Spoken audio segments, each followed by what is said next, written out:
Il titolo è quello di lavoro di valore, non un gioco di parole ma fatti. Diamo continuità al tema già cominciato questa mattina in plenaria, quello del valore, e guardiamo alla componente lavoro, sempre un tema molto caldo nelle cooperative sociali. Io mi permetto di fare soltanto qualche piccola riflessione introduttiva, poiché poi i relatori sono molti e le esperienze molto interessanti, e quindi lasceremo prevalentemente a loro la parola. Le prospettive che vogliamo assumere in questa sessione sono due: quella del lavoro ordinario e quella del lavoro per i soggetti svantaggiati, e quindi guardare ad entrambe le dimensioni e a come l'impresa sociale si sta muovendo in modo innovativo in termini di cambiamento, in termini di politiche e processi, proprio per valorizzare il lavoro al suo interno, con i lavoratori ordinari e con i lavoratori svantaggiati. Dal punto di vista dei numeri, vogliamo riportare qui qualche prima informazione che ci dia proprio una valutazione delle evoluzioni e di quello che è il ruolo della cooperazione sociale e dell'impresa sociale affrontando questo tema. E alle nostre spalle ci sono i numeri di quello che è stato l'andamento delle posizioni previdenziali nelle cooperative sociali fra il 2008 e il 2013. Ormai è ben noto, tanti sono stati gli strumenti della comunicazione di questi numeri, e è ben noto appunto che l'evoluzione è stata molto positiva anche negli anni della crisi, e quindi la crescita del settore sia come numero di organizzazioni al suo interno che poi come sviluppo produttivo, di crescita e di diversificazione delle attività ha portato a un continuo aumento delle posizioni di lavoro dipendente, delle posizioni quindi attive. In modo interessante, guardando le posizioni in corso d'anno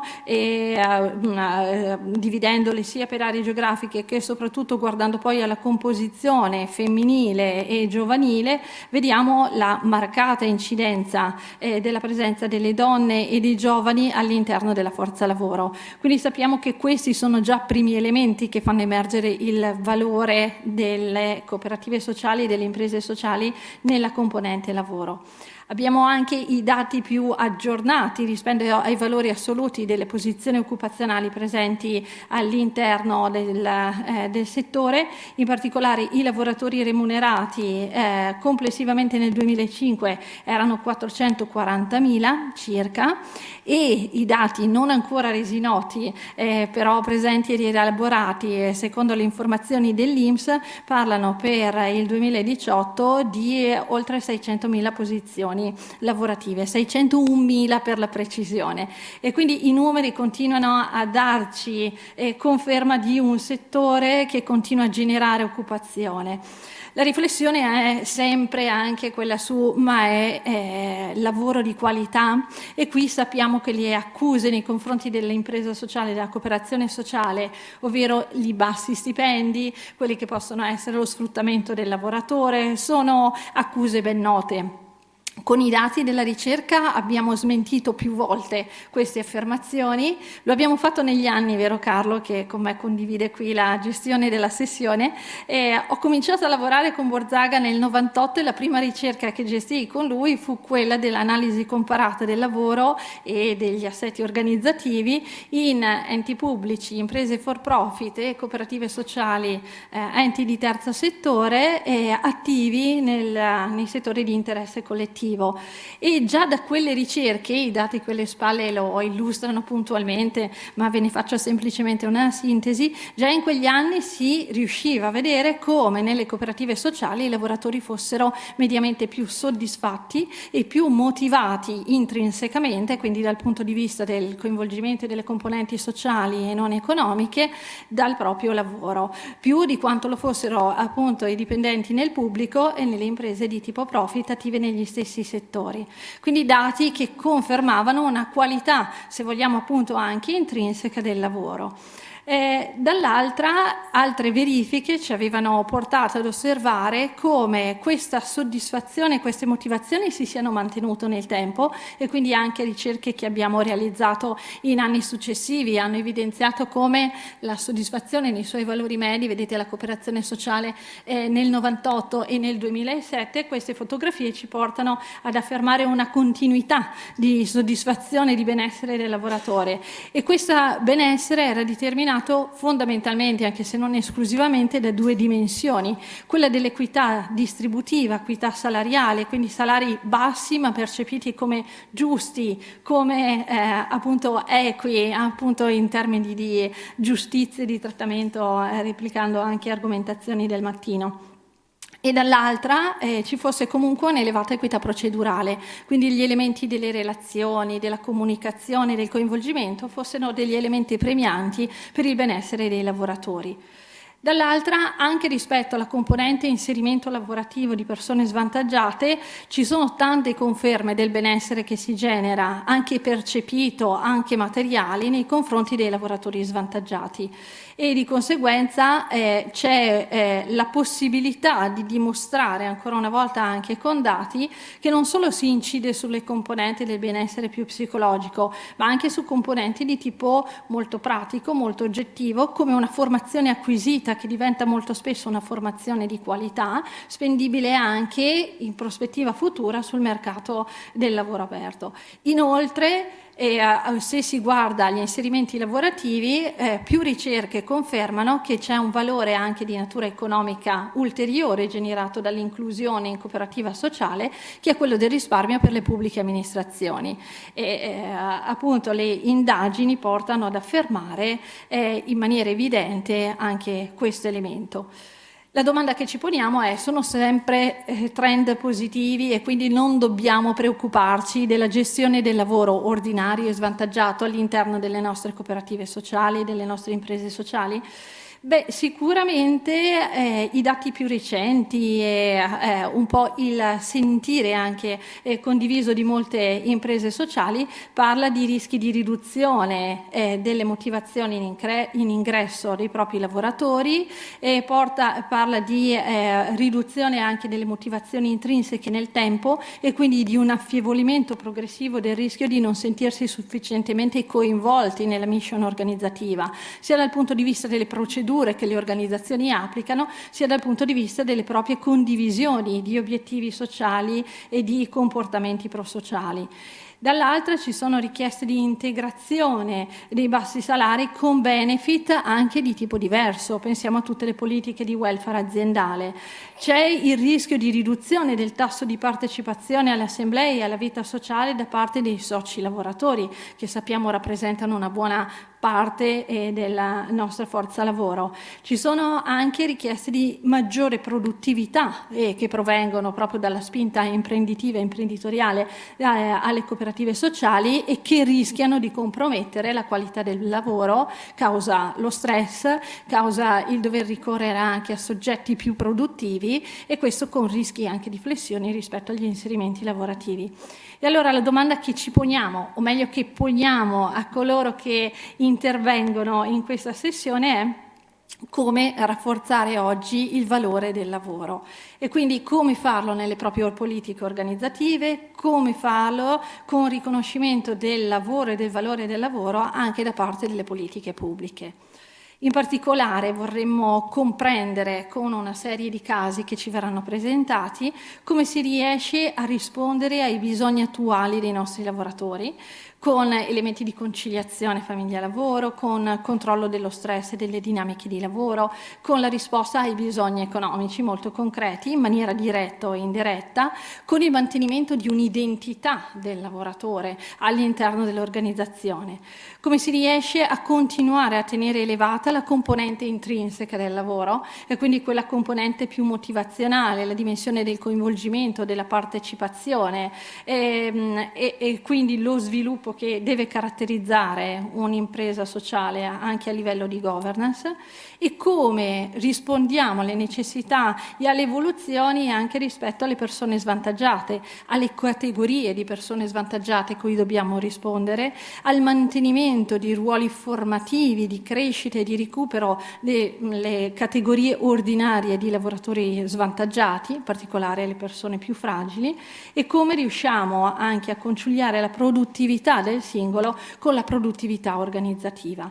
Ecco che tutte queste riflessioni ci porteranno a vedere l'azione dei singoli, ma anche l'azione di filiera reticolare, quella che, permettetemi di riprendere un aggancio con la mia presentazione del mattino, crea valore sociale aggiunto ulteriore, quindi che non si limita alle dimensioni interne e alle ricadute più organizzative, ma che crea maggiori impatti sociali. Ci interrogheremo infine anche su un ulteriore elemento, che è quello del ruolo delle politiche locali, se non nazionali in senso più ampio, e quindi come si riescono a controllare anche attraverso opportune pianificazioni politiche, logiche condivise con l'ente pubblico, i rischi di deterioramento della qualità del lavoro derivanti appunto dalle logiche concorrenziali di prezzo, come si possono inserire e utilizzare indici ed indicatori che considerano la qualità del lavoro all'interno dei processi di affidamento e di appalto, come si devono aggiornare oggi le politiche per gli inserimenti lavorativi e come si può lavorare in maniera condivisa su questi concetti di rete, di filiera e di coprogettazione. Lo faremo con ben 6 casi studio e lasciamo innanzitutto la parola a chi ci porta osservazioni sul lavoro ordinario, e quindi la cooperativa sociale Cauto, la cooperativa sociale Itaca.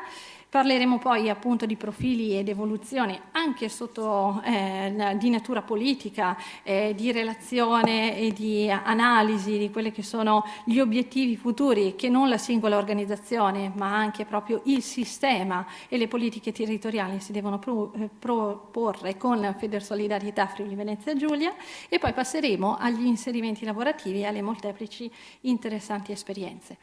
Quindi invito subito Michele Basinetti, direttore della cooperativa sociale Cauto, a fare la sua prima presentazione e ad illustrarci le azioni più innovative e propositive per agire soprattutto nei confronti del lavoro ordinario e del sostegno alle motivazioni e alle logiche del coinvolgimento dei loro lavoratori. Prego, forse sei più pratico nell'immediato.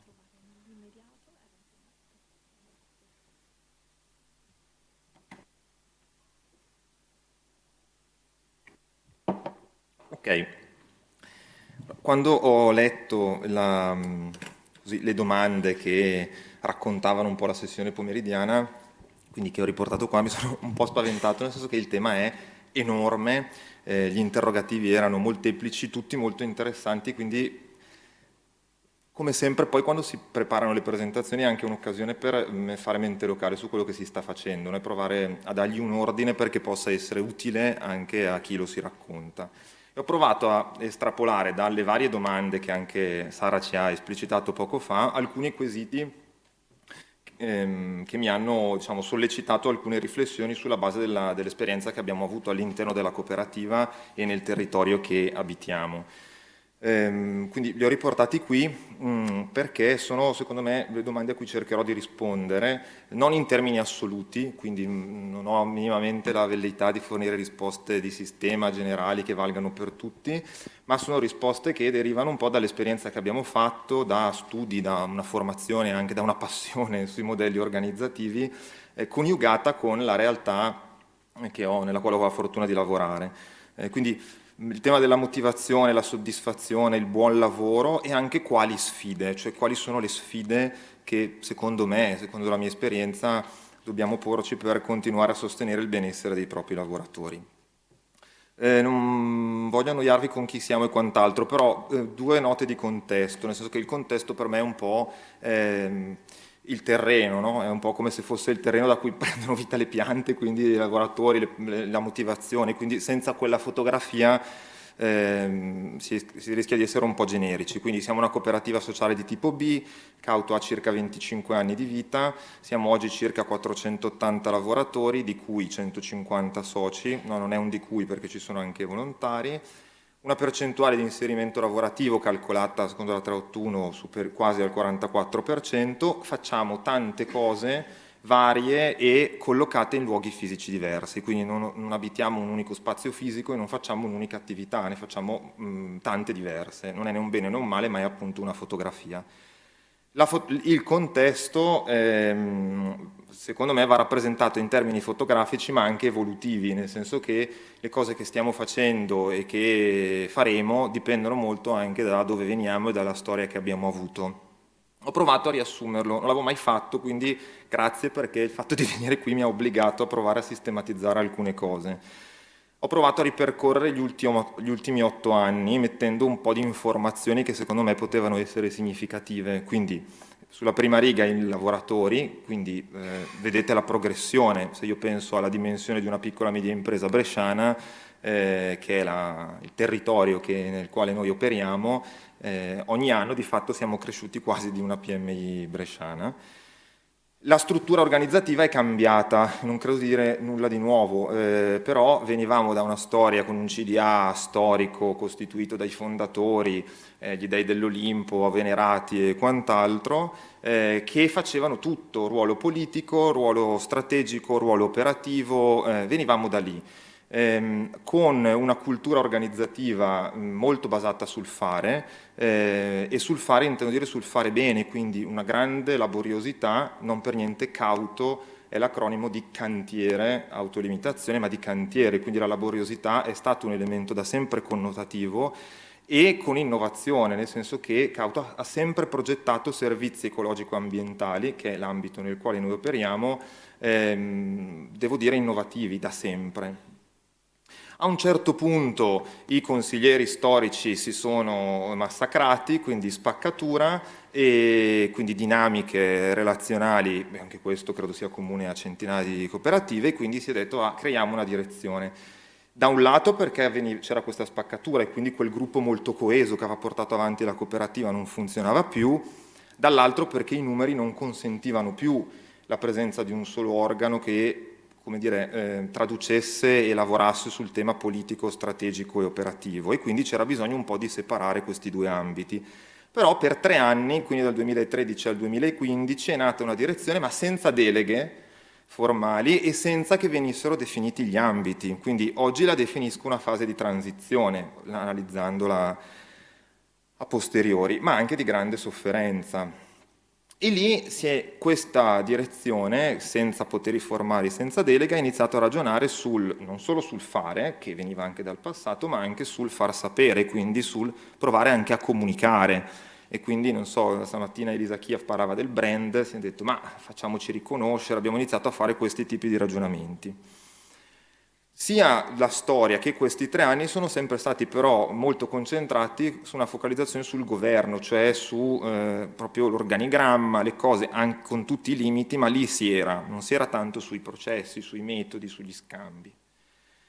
Nel 2016 finalmente si è passati ad una struttura che è quella attuale, in cui è presente un consiglio di amministrazione politico, un direttore generale e un comitato direttivo, perché noi dobbiamo chiamarli comitati, perché altrimenti sembra che non si sia democratici, comunque una direzione sostanzialmente, che ha al proprio interno dei direttori d'area, quindi un organigramma assolutamente tradizionale di una qualunque impresa, e non mi sconvolgo a dirlo perché secondo me la vera differenza è come poi quell'organigramma prende vita, non che nomi si danno alle cose.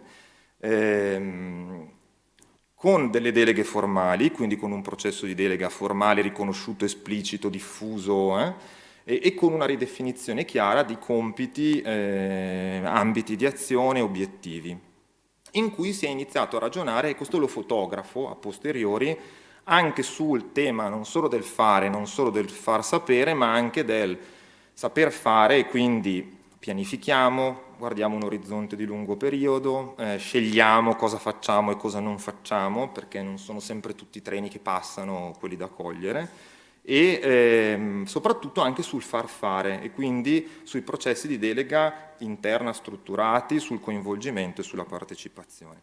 2 note. Nel 2013 nasce anche formalmente all'interno della rete Cauto un ufficio comunicazione e si ragiona sulla centralizzazione e sulla gestione integrata dei dati.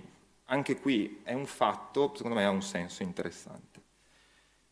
Il pilastro, diciamo che oggi c'è, che negli ultimi anni, negli ultimi 3-4 anni è proprio il pilastro, è il tema del far sentire il lavoratore parte di, far sentire ciascuno di noi, ciascun lavoratore della cooperativa parte di quella roba lì. Questo è proprio quello su cui stiamo lavorando e su tutte le declinazioni possibili, cioè quindi non tanto ragionare non solo sugli strumenti, ma sul dire ogni lavoratore deve sentirsi parte di questa cosa qui, anche se non è socio, cioè un qualunque lavoratore deve sentirsi coinvolto, sentirsi partecipe di questa realtà. Ma non ci siamo arrivati così, cioè non è stata una rivelazione, come qualcuno ha detto, lo dicono tutti peraltro, ci sono pieni libri che dicono che la partecipazione è importante. Ci siamo arrivati. Come ci siamo arrivati? Ci siamo arrivati partendo dalla comunicazione. Crescendo numericamente, quindi diventando grande il numero, lavorando in luoghi distanti, facendo tante cose diverse, la comunicazione per osmosi, tipica del passato, quindi questa era la prima sede della cooperativa, una cascina, quindi tutti erano lì, si ritrovavano lì, cenavano lì, pranzavano lì, quindi c'era una comunicazione davvero che cioè, non era gestita, non era, avveniva, no? Ecco. Anche a volte strumentalizzata, perché poi l'informazione e la comunicazione crea anche poteri interni alla cooperativa, però c'era, la gente sentiva di sapere, no? Cioè io so quello che succede tutti i giorni. A un certo punto ci siamo ritrovati che noi avevamo dei colleghi che andavano in un centro commerciale, vedevano che c'era lì il nostro press container e diceva cavolo, cioè io che lavoro in Cauto da 20 anni non so che stiamo lavorando lì. La cooperativa non è più quella di una volta, stiamo diventando un'impresa, tutte queste cose qua. E quindi ci dicevamo, come facciamo, no? Posto che non lo possiamo più fare come prima, perché non siamo in cascina, non siamo quelli di prima, siamo tanti, come facciamo? E ci siamo molto orientati, torno all'evoluzione, nei 3 anni 2013-2015, quindi non delega formale, transizione e quant'altro, ci siamo molto focalizzati sugli strumenti. Quindi detto, dobbiamo trovare strumenti di comunicazione. E quindi abbiamo iniziato a lavorare su solite cose probabilmente, la comunicazione attraverso un giornalino interno, la newsletter, delle mail sui cambiamenti organizzativi, che erano per esempio una grande innovazione interna, cioè comunicare a tutti i lavoratori perché, qual era l'organico di un settore, perché c'era stato un cambiamento, quali erano gli obiettivi, ci sembrava già tanto, perché prima tutte queste cose qui erano solo nella testa, nelle braccia, nella pancia del Consiglio di amministrazione. No? Il fatto di condividere con tutti che c'era un coordinatore nuovo lì, perché quel settore lì aveva un obiettivo, aveva una sfida, ci sembrava di dire tanto, no? Abbiamo creato delle bacheche, insomma, tutta una serie di strumenti che però, e questo lo dico sempre a posteriori, avevano un limite grosso, cioè creavano sicuramente una comunicazione diretta, ti scrivo, ma erano unidirezionali, cioè comunque c'era qualcuno che diceva a qualcun altro.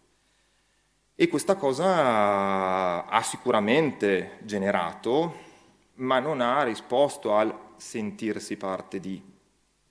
Cioè quando si diceva comunico, ti dico tutto, no? Quindi ti senti parte, sì, un po' di più, però apprezzo lo sforzo, ma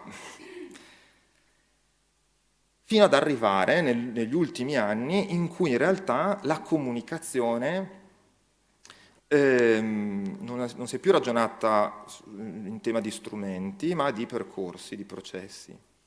E siamo arrivati a dirci che il miglior modo per comunicare in realtà è quello di costruire dei processi di coinvolgimento e di partecipazione interna su degli oggetti di lavoro, quindi prendere delle decisioni insieme, perché nel prendere quelle decisioni condividi degli elementi di contesto del tema, del perimetro di azione, dici chi sei, condividi dei pezzi di informazioni che ha l'impiegato amministrativo con il coordinatore delle raccolte, il responsabile del personale con il caposquadra, perché devi fare squadra, no? E quindi ti metti in un tavolo il sapere.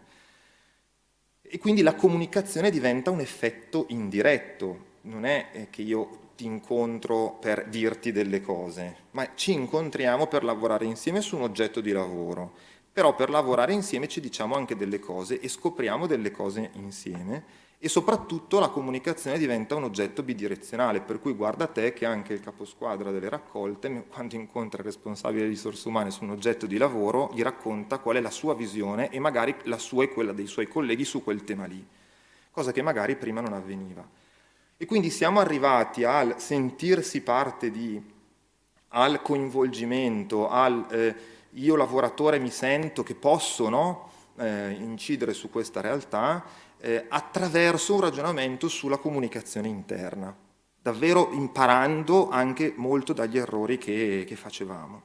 E quindi da lì, da questa cosa, abbiamo iniziato a provarla e abbiamo creato alcuni cantieri interni. Non so alcuni titoli, ma alcuni sono molto operativi, altri meno, ma cantieri davvero così, in cui abbiamo individuato degli oggetti di lavoro di cui la cooperativa aveva bisogno. Cioè, noi avevamo i dispositivi di protezione individuale, lì i lavoratori si lamentavano perché le scarpe erano scomode e ci diciamo cosa facciamo, e c'era il responsabile ufficio acquisto che le sceglieva e a un certo punto ci diceva ma perché li scegli tu che non li metti? Proviamo a capire se riusciamo a creare un minimo di percorso semplice perché siano le persone che utilizzano quelle scarpe a dire quali scarpe comprare, tenendo conto di alcune variabili che non sono solo la comodità, ma anche il costo, l'economia di scala e quant'altro. Per esempio c'erano i lavoratori, abbiamo iniziato a lavorare di notte e quindi c'erano i lavoratori notturni che si sentivano un po' staccati dalla cooperativa perché loro operavano in orari in cui diciamo la maggior parte dei colleghi non c'era e quindi dicevano io mi sento un po' sfilacciato quando vengo io, di fatto la maggior parte della cooperativa non c'è e quindi la domanda era come facciamo a farli sentire attaccati, no? E quindi lì il responsabile di risorse umane che ha iniziato a pensare facciamo delle rotazioni di turno e ci siamo detti ma perché lo pensiamo noi? Quindi erano risposte che volevamo dare davvero, di cui avevamo bisogno e quindi è stato anche comodo per la cooperativa costruire questi percorsi perché abbiamo ottenuto delle risposte che ci servivano. Però coinvolgendo i colleghi e soprattutto facendo in modo che le informazioni relative alla cooperativa girassero. E quindi ne abbiamo creati diversi. Abbiamo creato diversi progetti che si sono svolti negli ultimi 3 anni, direi. 2 li mi focalizzo, uno velocissimamente, uno strumento di benvenuto, quindi avevamo il problema che i lavoratori che arrivavano in cooperativa non capivano, cioè dicevano, boh, io qua, cioè, siete tanti, io non capisco, cioè i nomi non me li ricordo perché sono troppi, sono tantissimi settori, vengo bombardato di informazioni, ho bisogno di una mappa di orientamento e quindi abbiamo provato a coinvolgere alcuni lavoratori neoassunti e a chiedergli aiutaci, cioè aiutaci a rendere la vita più facile alle persone che verranno dopo.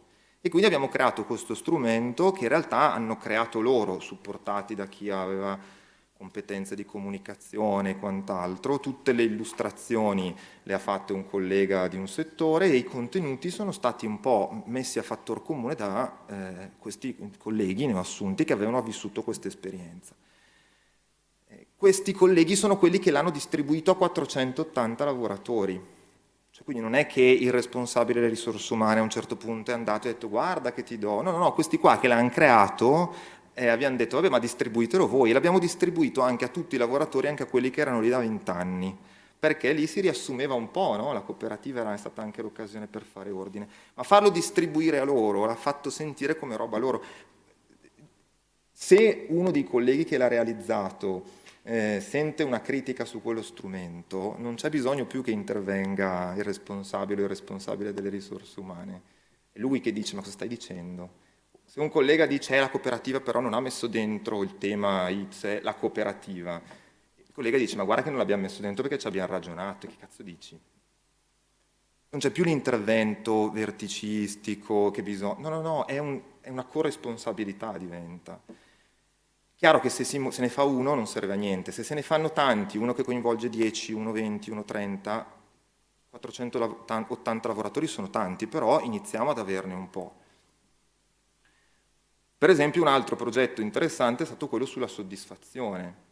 Questo è stato un progetto che ha coinvolto tanti lavoratori, una cinquantina, perché bisognava fare questo questionario dell'etica sulla soddisfazione, quindi i lavoratori dovevano dire come stavano. E noi ci siamo detti, scriviamo le domande e cerchiamo di capire quali sono le domande che ci aiutano a comprendere se i nostri lavoratori sono soddisfatti o no. E poi ci siamo detti, ma cosa vuol dire per un nostro lavoratore essere soddisfatto? Cioè, lo decido io? Quali sono le variabili o le domande che devo fare? Oppure forse devo chiedere dobbiamo chiedere a tutti noi, anche a noi stessi, cosa per noi è fondamentale per la soddisfazione.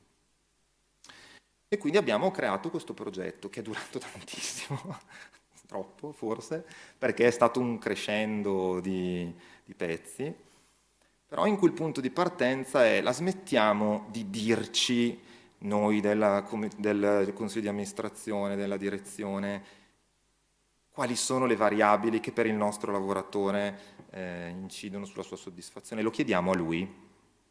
E abbiamo provato, quindi abbiamo creato una fase di riflessione sul concetto di benessere e di soddisfazione, abbiamo fatto creare un questionario che indagasse quelle variabili lì, abbiamo elaborato, quindi niente di trascendentale. E poi una volta che abbiamo elaborato i dati abbiamo creato dei focus group con altri lavoratori in cui abbiamo detto ok, queste sono delle variabili, queste sono le variabili che abbiamo indagato.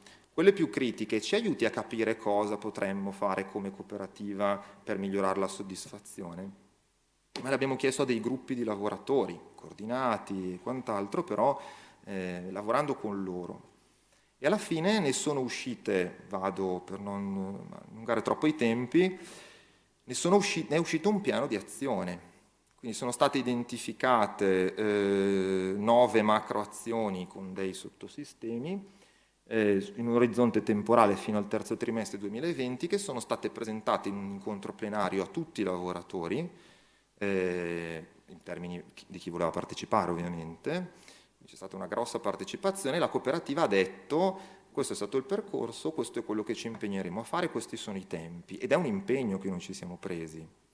E significa dire che facciamo delle cose e non altre, e significa che le cose che non facciamo spesso sono i lavoratori che hanno preso parte a questo percorso a spiegare agli altri perché non vengono fatte, perché loro per primi hanno scelto, no? O sono state dentro dei processi che li hanno portati a scegliere. E allora, concludo, mi chiedo che cosa abbiamo imparato da tutto questo e quali sono le sfide. Ecco, una delle cose che sento di dire che quando si parla di coinvolgimento, soddisfazione, sentirsi parte di, per quello che ho vissuto, non si tratta tanto di individuare dei percorsi pazzeschi, quindi dire oddio deve essere una roba super innovativa, che non ha mai fatto nessuno, ma prima bisogna capire se ci sono le condizioni perché quello avvenga. Cioè se esistono, se noi stiamo creando le condizioni perché esistano dei processi di coinvolgimento e di partecipazione. Cioè, la legittimazione dei ruoli, la chiarezza della struttura di governo, della governance in termini più ampi, sono una condizione necessaria. Pensare di creare processi di partecipazione e coinvolgimento reali senza dare la possibilità alle persone di capire chi sono nell'organizzazione, che ruolo occupano, quali sono le interazioni con gli altri ruoli, secondo me è un'utopia. Perché il singolo si esprime, perché l'organizzazione lo faccia, questo è un presupposto. Non è sufficiente, però è necessario. Ed è inutile pensare ai processi partecipativi di coinvolgimento più strabilianti del mondo se non siamo disposti a chiederci se i ruoli, se il governo, se mettiamo le persone nella condizione di capire che ruolo occupano all'interno dell'organizzazione e qual è la loro relazione con gli altri ruoli. La delega è un incentivo, senza dubbio, e quindi la costruzione di processi di delega interni è un incentivo alla partecipazione e in coinvolgimento, perché non devo fare tutto io, non devo rispondere a tutto io, non ce la faccio a fare tutto io, la consapevolezza che non posso fare tutto io e quindi chiedo a dei lavoratori di fare questo pezzo al mio posto è sicuramente un incentivo. Il terzo tema è se io sono disposto a considerare l'informazione non una forma di potere, ma una patrimonializzazione, un elemento che non appartiene a me ma all'organizzazione, cioè se sono disposto a creare dei meccanismi di patrimonializzazione dei contenuti e delle informazioni, che passano attraverso gli strumenti gestionali integrati, ma non solo, passano innanzitutto attraverso una cultura organizzativa in cui quella roba lì non è mia, e se non è mia è di tutti e quindi la condivido e quindi abbatto le asimmetrie informative. Se non lo faccio, faccio dei processi partecipativi, per quella che è la mia esperienza, falsi, perché non metto nelle condizioni le persone di esprimersi davvero. E l'ultimo, che ha aiutato, questo è stato un elemento di facilitazione, i criteri di selezione. Cioè, inizialmente Cauto prediligeva l'assunzione di persone che provenivano dal mondo associazionismo, no profit, terzo settore, perché sì, viene da quel mondo lì, insomma è simile a noi. Ecco, a un certo punto abbiamo detto anche basta, va bene che venga gente che non ne sa nulla, perché? Perché si innamora anche di più di chi proviene da quel mondo, e se tu hai dentro nella tua organizzazione tante esperienze, tante storie, i meccanismi partecipativi sono un modo per far esprimere quelle teste e quelle storie lì. E quindi l'eterogeneità interna, secondo me, facilita il processo partecipativo, perché o hai del potenziale che non ti interessa raccogliere, ma allora c'è un altro problema, oppure se ti interessa raccoglierlo cerchi di trovare dei modi perché tutti possano dire qualcosa perché pensi che sia interessante. E quindi un po' quello che mi sono portato a casa è che la vera sfida non è trovare il processo partecipativo più entusiasmante, ma è quello di chiederci se le nostre organizzazioni ci sono le condizioni necessarie per crearli, perché poi i processi partecipativi vengono e ognuno li crea su misura, ma sono vuoti se non si basano su dei presupposti, secondo me, reali. Grazie.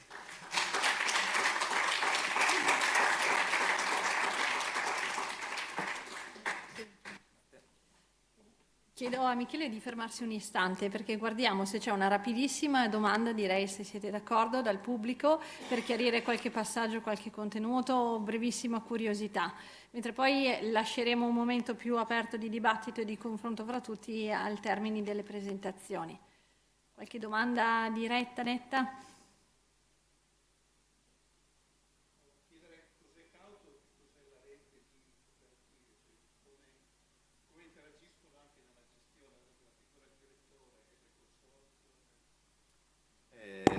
La rete è una rete giuridica, quindi esiste un contratto di rete tra i soggetti formale, quindi sono cooperative giuridicamente indipendenti, Cauto, Cantiere del Sole, Medicus Mundi, Cantiere Aperto è un consorzio. Tra questi 4 soggetti esiste un contratto di rete formalizzato.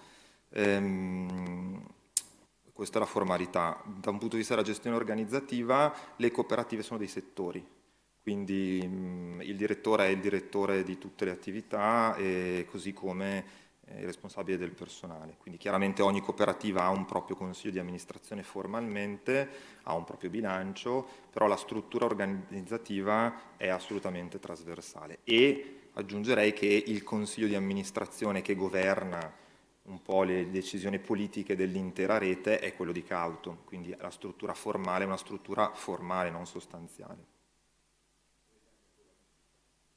Scusi? Abbiamo anche il contratto di rete facilita la contrattualizzazione dei distacchi, quindi agevola molto le procedure di passaggio, ma non abbiamo la codatorialità. Grazie Michele. Allora continuiamo a parlare di intercettazione dei bisogni del lavoratore e di politiche del personale che vadano incontro proprio alle necessità.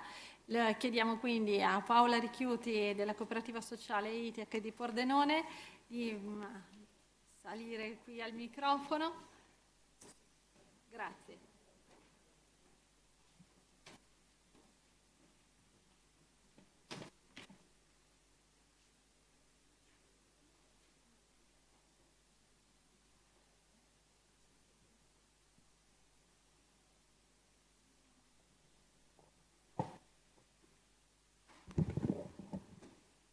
Sì, buon pomeriggio a tutti. Sono Paola Ricchiuti, sono responsabile della progettazione della cooperativa Itaca e come Michele anch'io vi fornirei qualche dato di contesto della realtà da cui provengo. È una cooperativa di tipo A, quindi si occupa di servizi socioassistenziali, educativi e riabilitativi, fatturato circa 48 milioni, quindi vedete abbiamo delle dimensioni che già spaventano. La committenza, circa 1000 committenti, di cui 100 enti pubblici, che però rappresentano il 90% del fatturato, come si diceva stamattina, una grossa dipendenza dal patrimonio pubblico. Gli utenti fruitori dei servizi, circa 6.500 gli utenti individuali e 25.000 collettivi, quindi abbiamo preso in carico, perché nella rendicontazione sociale contiamo tutto, e quindi abbiamo contato anche tutti gli utenti dei centri estivi, piuttosto che dei progetti giovani, quindi il numero è un numero abbastanza importante, ma per questa ragione. In termini di attività, appunto, il 60% in servizi residenziali e semiresidenziali, il 40% in servizi territoriali. Siamo presenti in Regione Friuli prevalentemente, ma appunto le dimensioni fanno sì, la Regione Friuli è una regione piccola di 1.200.000 abitanti, e quindi siamo nel vicino Veneto, nelle province di Treviso, Venezia e Belluno, e ci siamo spinti anche nella provincia di Milano e Brescia. Abbiamo 2 grossi appalti, uno a Milano e uno a Brescia, e in Alto Adige, per una ragione anche storica, nel senso che ci avevano chiamato là. Ecco, i numeri del personale. Noi abbiamo 2.000 lavoratori, di cui circa 1.200 soci. In termini di profili professionali, operatori socioassistenziali, quindi OS, educatori e infermieri, logopedisti, fisioterapisti e qualche medico, e abbiamo una presenza femminile superiore all'80%. 40 anni, e poi ho messo questo dato, circa 130 maternità l'anno, che comunque è un dato significativo. Quindi siamo una cooperativa grande e a maggior ragione quindi il tentativo è quello di investire tanto nelle politiche del personale, e quindi il capitale umano chiaramente è una risorsa fondamentale, strategica, e lo è ancora di più in una cooperativa di lavoro che è nata per soddisfare la crescita umana dei propri soci lavoratori. Quindi per noi occuparci di welfare aziendale, di pari opportunità, di conciliazione di tempo di lavoro e tempo di vita, significa occuparci di organizzazione del lavoro, significa occuparci di governance dell'impresa, dei nuovi bisogni, e sono tutti elementi che hanno a che fare sì con la qualità e la produttività, ma anche con una maggiore aderenza a quelli che sono i valori propri della cooperazione, quindi l'equità, la partecipazione e i diritti delle persone. Questo era per... Quindi trovati un lavoro per poterti permettere una vita, ma poi spendi tutto il tuo tempo al lavoro e finisci senza tempo per vivere la vita per cui lavori. Domande? Ecco, questo è. E quindi il tentativo di dare dignità alle persone, in particolar modo direi per tentare di accorciare quella tensione che rende debole il potenziale femminile, perché ripeto siamo superiori all'80% della presenza femminile come in molte cooperative sociali. Questa è uno sforzo che noi abbiamo 27 anni di storia, quindi insomma più o meno ci assomigliamo in termini storici, e credo che fin dall'inizio ci ha accompagnato questa tensione. Ecco, una delle prime cose è capire quali sono quindi i bisogni che noi andiamo a soddisfare. Abbiamo servizi, il 70% dei nostri servizi funziona sulle 24 ore, e quindi dobbiamo tenere presente che si lavora 7 giorni su 7, che l'assenza va sempre sostituita, quindi sono servizi essenziali. Abbiamo un territorio, in particolare in Friuli, non ha grandi aggregazioni urbanistiche. In molti casi la montagna, ma non solo la montagna, ci sono spostamenti abbastanza lunghi, soprattutto nei servizi territoriali. Molti dei servizi territoriali hanno contratti part-time e quindi c'è anche l'esigenza di aumento del monte ore.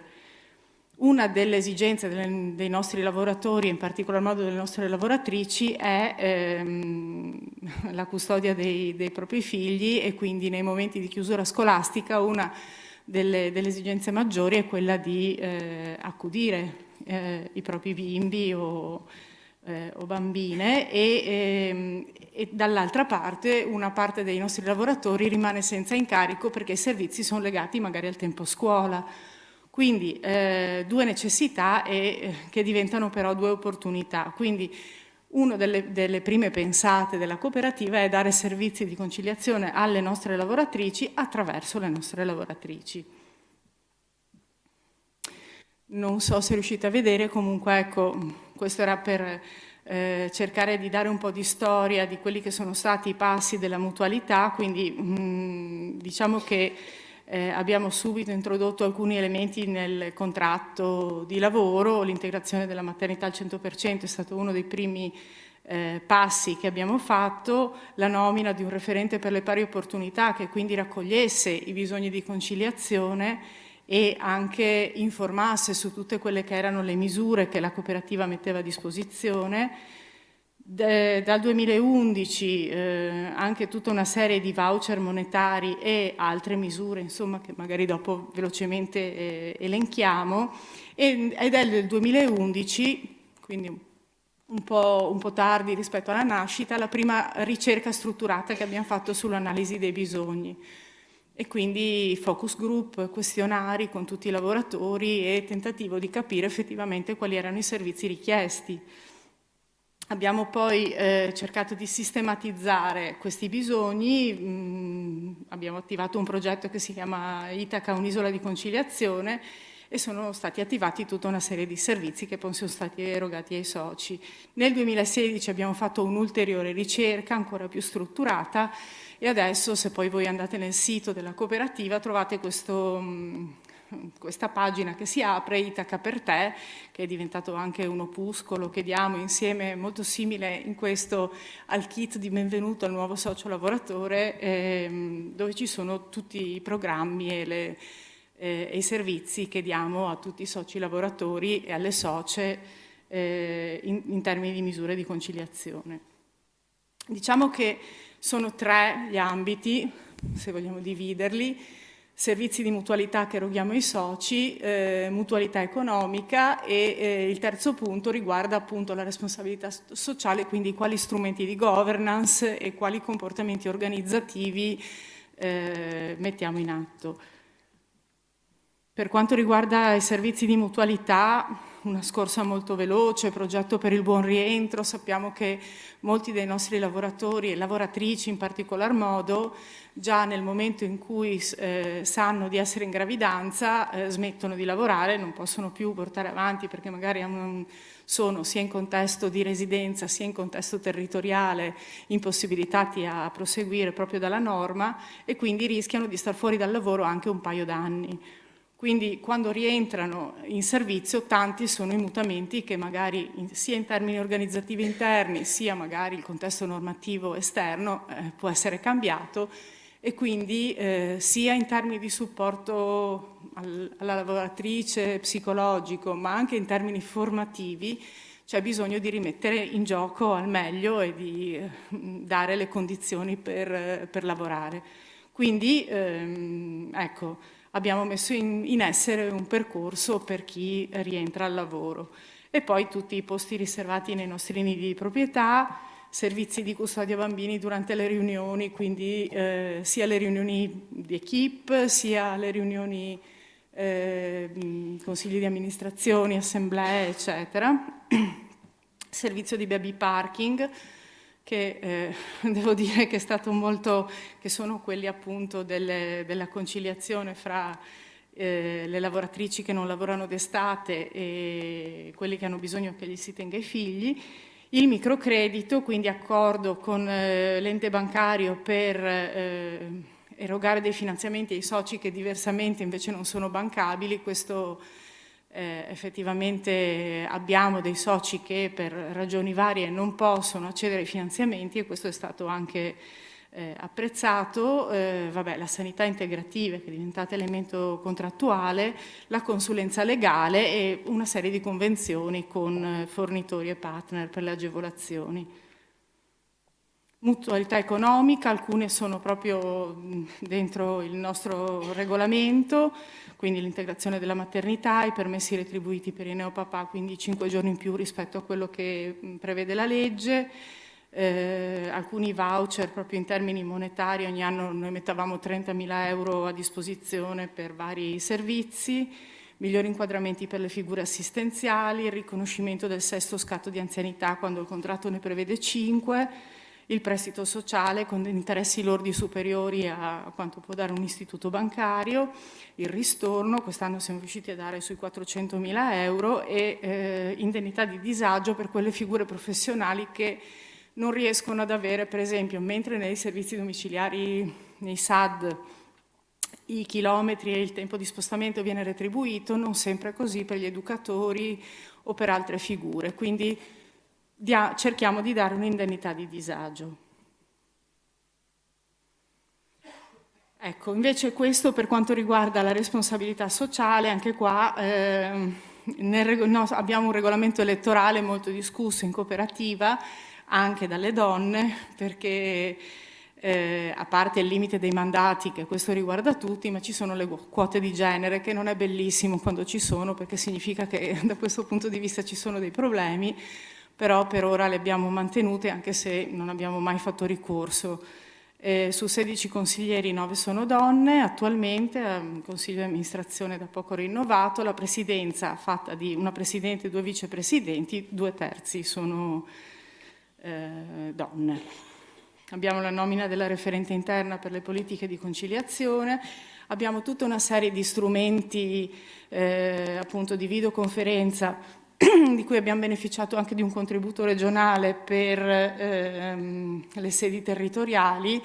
Cerchiamo di essere sempre vicini ai servizi, anche per dire il Friuli è piccolo, ma solo in Friuli noi abbiamo 8 sedi territoriali, in modo da non costringere il lavoratore a venire sempre nella sede di Pordenone, anche se devo dire che insomma in un'ora poi raggiungeremo tutte le sedi, però insomma se riusciamo ad avere a fare diversamente, almeno in alcuni momenti, e quindi è utilizzato anche per la formazione, per altri momenti, altri eventi.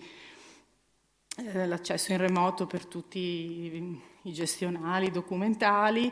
Il telelavoro, in realtà, il telelavoro l'abbiamo previsto per una persona soltanto, ma questo non per ragioni di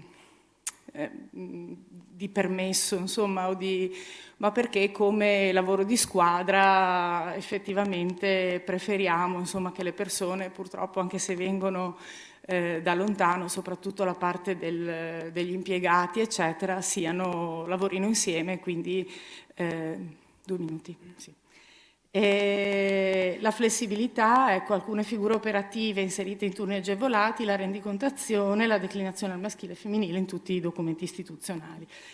Allora, 2 minuti per dire che cosa abbiamo raccolto da questa esperienza. Innanzitutto l'importanza dell'analisi del bisogno e della soddisfazione dei servizi, soprattutto quando le risorse non sono tantissime, quindi non il libro dei sogni, ma direzionare gli interventi e quindi questionari, focus group e interviste a testimoni privilegiati.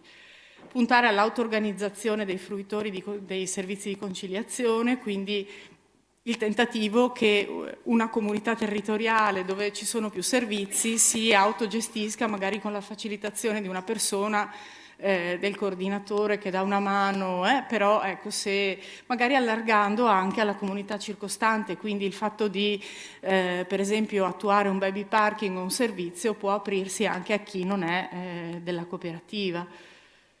L'importanza della compartecipazione alla spesa, dare servizi completamente gratuiti, abbiamo visto che non sempre è un'ottima idea, puntare anche sull'impegno economico, anche limitato, anche una piccola quota da parte dei fruitori, perché dà maggiore consapevolezza e responsabilizzazione nella fruizione. Vabbè, azioni positive in temi di conciliazione, concessione dei turni, questo l'abbiamo già detto. Un'altra cosa, l'importanza della rete tra aziende per l'ideazione e organizzazione di servizi e politiche di conciliazione. Questo è un tentativo che abbiamo fatto da più parti e che funziona, cioè prendere in considerazione quelli che sono enti, organizzazioni, imprese commerciali, anche dei quartieri dove lavoriamo, e scambiarci buone pratiche, mettere a disposizione servizi, quindi con la possibilità di diversificare l'offerta e produrre anche delle economie di scala. L'importanza del tempo, non sempre appunto i servizi vengono compresi o fruiti completamente, ci vuole del tempo, perché ad esempio i voucher, alcuni un anno non hanno nessun successo, l'anno dopo sono molto richiesti e soprattutto devono essere conosciute le cose quindi l'importanza della comunicazione è sicuramente una delle dimensioni che stiamo curando e dove forse siamo un po' carenti. Ecco, questi strumenti qui non sono nella contrattazione neanche di secondo livello e questo è un po' un limite perché produce dei costi che non sono riconosciuti e sono dati per scontati anche dal lavoratore e lega gli strumenti solo alla sostenibilità economica degli stessi quando dovrebbero diventare strutturali. Esistono delle regioni, c'è per esempio il contratto di secondo livello delle cooperative sociali della Puglia che ha introiettato alcune misure di questo tipo, per esempio prevede la referente delle pari opportunità e questo insomma è sicuramente un vantaggio. Ecco, tutti gli strumenti quindi vanno accompagnati da una costante e capillare informazione tecnica di merito e valoriale e occorre sempre correlare l'intervento da almeno due fattori, il rapporto costo-beneficio e il valore cooperativo esso correlato. Insieme determinano il vantaggio mutualistico reciproco dove si capisce che è un affare per la cooperativa e anche per il socio lavoratore, per il cooperatore. Grazie.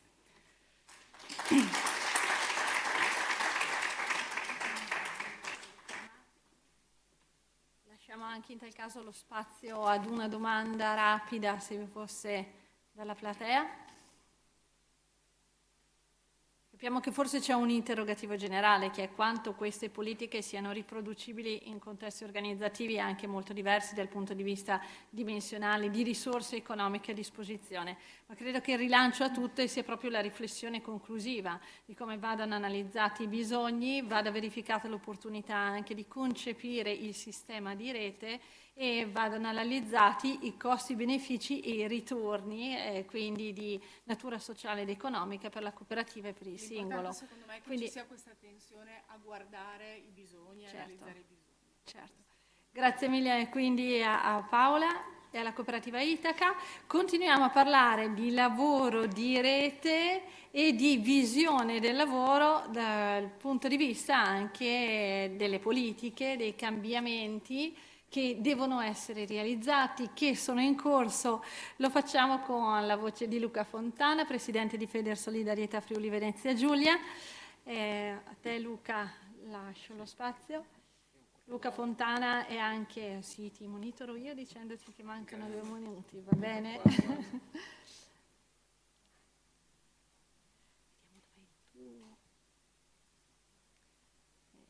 Questo forse, Luca Fontana si inserisce anche come presidente del consorzio Il Mosaico, quindi ci porta anche questa prospettiva ulteriore e fa una riflessione sul lavoro, ma lanciando anche poi verso le esperienze che seguiranno del lavoro svantaggiato e quindi guardando al lavoro di valore anche in questa prospettiva. Grazie Luca. Grazie a te Sara. Parto dalla mia esperienza di cooperatore sociale. Io ho iniziato una piccola cooperativa come socio fondatore, poi da lì sono entrato un po' nel consorzio Mosaico. Questa è la mia lettura, la mia lente di lettura del territorio e quindi parto dalla mia esperienza concreta quotidiana, che è fatta da intervento all'interno del concetto della salute mentale. Io faccio parte di un consorzio che ha 12 cooperative, 420 soci in tutte queste cooperative, di cui 58 svantaggiati e 100 soci volontari. In questi poi ultimi anni ci sono forti spinte a delle modificazioni. Ha colpito me stamattina l'intervento della professoressa Volpato rispetto a un tema, no? E dire che noi abbiamo sempre lavorato sulle eccezioni, non sul fatto che stiamo facendo delle cose non eccezionali, che non è un elemento negativo, ma un elemento normale, cioè il fatto di pensare alle persone svantaggiate all'interno dell'inserimento lavorativo, poi vedremo anche dopo, è sempre gestito e concepito come una cosa eccezionale. In realtà questo non dovrebbero essere. Allora, giusto per darvi un'ottica di qual è la mia esperienza e quindi poi delle cose che andrò a dire, perché le andrò a dire. Noi, questo vedete il territorio un pezzettino del Friuli Venezia Giulia, che è la parte, diciamo, che va sul mare, un po' quindi la bassa friulana e l'Isontino. Qui ciò che mi interessa dire è, vedete che sono indicate tutte le opportunità sull'abitare che abbiamo sviluppato sul tema della salute mentale, le opportunità che abbiamo sviluppato all'interno del concetto della socializzazione e tutte le opportunità che abbiamo sviluppato nel lavorare. Non sto dicendo niente di nuovo nemmeno con la categorizzazione, queste sono le categorizzazioni che usa l'OMS rispetto agli interventi della salute mentale. Ma questo già mi permette di introdurre il tema dicendo che la persona è un sistema e all'interno di questo sistema noi dobbiamo intervenire. Quindi se noi parliamo di inserimento lavorativo non possiamo solo focalizzarci dico sempre sulla busta paga finale del mese, sull'attività lavorativa. Sappiamo benissimo quanto è complesso quando noi parliamo di inserire una persona svantaggiata al lavoro. Ed è chiaro che io, parlando di salute mentale, non voglio come dire, complessificare il tutto, però chi lavora in salute mentale sa quante variabili bisogna prendere in considerazione e quanto è difficile accompagnare la persona al lavoro. Noi adesso mettiamo dentro, facciamo tutto un calderone, persone svantaggiate, andiamo dal neolaureato, no, alla persona svantaggiata, in questo caso salute mentale. A mio avviso dobbiamo continuare a mantenere una suddivisione ben chiara, perché altrimenti facciamo un pastrocchio, non è la stessa cosa. Sono elementi ben diversi e questi poi vedremo anche hanno delle ricadute rispetto alle politiche e alle scelte delle leggi e dei regolamenti che si fanno per salvaguardarle. Allora, procedo. A chi ci rivolgiamo? Allora, un tema sono le persone collocabili e ho già detto che non mi occupo di questo. I soci lavoratori normali, insomma, abbiamo già parlato. Le persone poco collocabili, un termine brutto, non mi piace, però, come dire, è anche a quest'ora forse un impatto emotivo, dice ma cosa sta dicendo questo, che termini brutti sta utilizzando, vanno fuori dagli schemi. Però magari ci capiamo, cioè quelle persone che noi la mattina, faccio un esempio molto concreto, non si è presentato al lavoro, cosa fai? Chiamata, prendi la macchina, vai a casa, caricalo sulla macchina, portalo al lavoro, questo è inserimento lavorativo, di questo stiamo parlando e quindi nel momento in cui noi andiamo a declinare l'organizzazione della cooperativa e quando noi poi andiamo a impattare e a confrontarci col sistema pubblico dobbiamo tenere presente di tutte queste cose, perché altrimenti ciò che si genera, a mio avviso, sono delle distorsioni non solo a livello organizzativo ma anche di mercato. Organizzativo perché poi in questi anni ho visto cooperative di tipo B chiudere, ahimè, un po' troppe, molte cooperative di tipo B essere assorbite da altre e perdere le loro caratteristiche e quindi sono elementi concreti, non possiamo, come dire, non considerarli. Allora, qual è e quindi qui mi fermo un attimo con la mia esperienza di cooperatore sociale all'interno di una cooperativa e di un consorzio che si occupa di salute mentale. E ora metto il berrettino invece del presidente di Federsolidarietà. Oggi ancora di più mi sono convinto che il tema dell'inserimento lavorativo è un tema in questo momento culturale, nel senso è che noi dobbiamo riprendere in mano il senso del lavoro, dell'inserimento lavorativo. Come dicevo prima, non stiamo facendo un qualcosa di eccezionale. Io mi trovo sempre a disagio quando vado a confrontarmi con l'assessore, con il sindaco, con tutti, e pare che io vada a mendicare qualcosa di eccezionale, a chiedere delle eccezioni rispetto ai regolamenti, eccezioni rispetto alle leggi, eccezioni rispetto ai contributi. Non facciamo questo. Noi stiamo all'interno di un disegno di un welfare che, anche questo concetto, sempre stamattina la dottoressa Volpato mi ha colpito, quindi, è dire, nel momento in cui noi facciamo la differenza, cioè le eccezioni, creiamo delle differenze, c'è un up e un down, c'è un chi può e chi non può, e dal punto di vista dei nostri schemi mentali così ci orientiamo. E questo si vede poi quando tu vai a contrattare e a condividere con la parte politica. In Regione Friuli-Venezia Giulia cosa facciamo? Cosa stiamo facendo? Lo stiamo facendo con Fedele Solidarietà, lo stiamo facendo assieme a Lega Coop Sociali su più fronti. Allora, un primo tema importante è che finalmente da noi la Regione ha ripreso in mano la regia della cooperazione sociale, e questo non è banale. Veniamo da anni in cui la cooperazione sociale era spaccata su diversi assessorati, aveva diversi funzionari, insomma alla fine non ci filava nessuno, tanto per capirci, quindi il problema era questo. Finalmente è stato preso in mano, è stato messo sotto all'assessorato alla sanità e è stato riattivato il Comitato regionale tecnico consultivo per la cooperazione sociale, che è uno strumento, direi che in questi mesi ha dato numerosi frutti. Abbiamo iniziato già da tempo a lavorare con l'ANCI attraverso l'organo formativo che è il COMPA, in maniera molto importante. Stiamo lavorando con i privati, perché poi il tema dell'inserimento lavorativo va trattato anche con i privati, e abbiamo lavorato insieme a Eurix in questi 4 anni perché prima che ci fosse tutta una serie di leggi, perché una domanda che ci siamo chiesti è come facciamo a raccontare quello che stiamo facendo, come raccontiamo il valore di quello che facciamo, come raccontiamo la ricaduta che le nostre azioni hanno sul territorio, e quindi abbiamo scelto questo percorso e insomma lì poi vedete un po'. Allora, con la Regione cosa stiamo facendo, cosa abbiamo fatto in questo annetto, insomma. Allora, innanzitutto ci siamo messi a lavorare su 4 temi specifici che ritenevamo assolutamente emergenziali.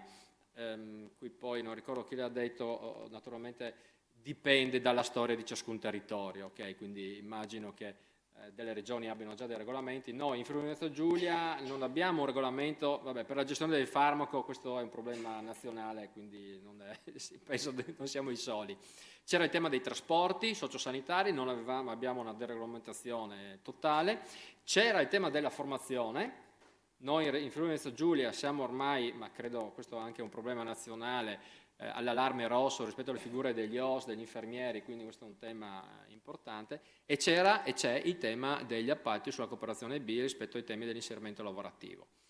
Su questo abbiamo creato un gruppo di lavoro importante dove è presente la cooperazione sociale, i sindacati, i 3 assessorati, formazione, sanità e lavoro, e l'ANCI, e poi è presente anche la CUC, che è la centrale unica d'acquisto del Friuli Venezia Giulia, assieme all'ARCS, che invece è la centrale d'acquisto di tipo sanitario. Non entro in merito a questi 2 strumenti, però questo vi fa capire quanto centrale siano in questo momento rispetto alle politiche, perché la precedente giunta aveva dato mandato a questi 2 soggetti di gestire tutta l'appaltistica in termini di lavoro e quindi anche l'inserimento lavorativo. Una nota forse va detta, la linea della Regione era, adesso capiremo quale sarà, perché i frutti del lavoro che abbiamo svolto in questi mesi li dobbiamo ancora vedere, è stata che i grossi appalti classici sulle pulizie sanitarie, sul verde pubblico sono stati centralizzati, e gli appalti che sono stati fatti hanno avuto L'inserimento lavorativo ha avuto una nicchia, un non nulla, delle percentuali bassissime rispetto agli inserimenti, quindi i capitolati, per capirci, hanno tenuto conto sì dell'inserimento lavorativo, ma voglio dire senza alcun peso, aprendo poi tra l'altro il mercato a qualsiasi azienda. Poi qui non entro in merito se è giusto o sbagliato aprire, ma l'effetto è che, come sapete bene, moltissimi inserimenti lavorativi vengono fatti sui temi dell'inserimento delle pulizie e del verde. Naturalmente vedere un appalto con il rischio di andare alle SPA e quindi perdere gli inserimenti lavorativi, questo è un pericolo concreto, anche perché già alcuni casi ci sono stati, cioè di alcuni soggetti che hanno vinto appalti indicando gli inserimenti lavorativi che ovviamente li facevano, che ovviamente li avrebbero seguiti, dopodiché i servizi chiamano e dicono scusate non ci sono inserimenti lavorativi che vengono effettuati, per cortesia gli date una mano dopo aver perso l'appalto. Allora capite bene che insomma, ciò che accade è quantomeno grave. Con il percorso che abbiamo fatto con l'ANCI, anche qui è un percorso che viene ancora prima rispetto al percorso effettuato con la Regione, circa 2 anni, e con il COMPA, quindi l'ente formativo, con dei gruppi focus rispetto al tema degli appalti, ed è stato anche qui prima di tutto un percorso di tipo culturale, poi tecnico. Ci siamo confrontati lungamente, un anno, sul concetto dell'inserimento lavorativo, cioè perché bisogna fare inserimento lavorativo, ed è stato un periodo direi ben speso. Abbiamo seminato bene, c'è stata una crescita, abbiamo fatto un percorso assieme, ecco, non sono stato noi cooperazione che sono andati a insegnare, siamo cresciuti assieme, questo bisogna dire è accaduto perché dall'altra parte c'erano persone che dal punto di vista dell'interesse hanno manifestato concretamente e anche con chiarezza la loro volontà. Anche qui il percorso è iniziato con, dicevo, un confronto interessante dal punto di vista del tema culturale, ma poi è sfociato anche sul tema di come si costruisce un capitolato, perché il costo del lavoro è importante. Siamo arrivati a spiegare al funzionario pubblico: guarda che la busta paga di un nostro socio lavoratore è costruita in questa maniera. Allora alcuni aneddoti, c'erano alcuni funzionari che non sapevano come era costruita la busta paga. Ora non so se nelle vostre esperienze questo capita, da noi è accaduto, e si meravigliavano perché il costo del lavoro, voglio dire, era di 17, 18, 20 euro in secondo delle attività, e poi si meravigliavano e ci chiedevano: ma come mai quella società ha vinto a 15 euro?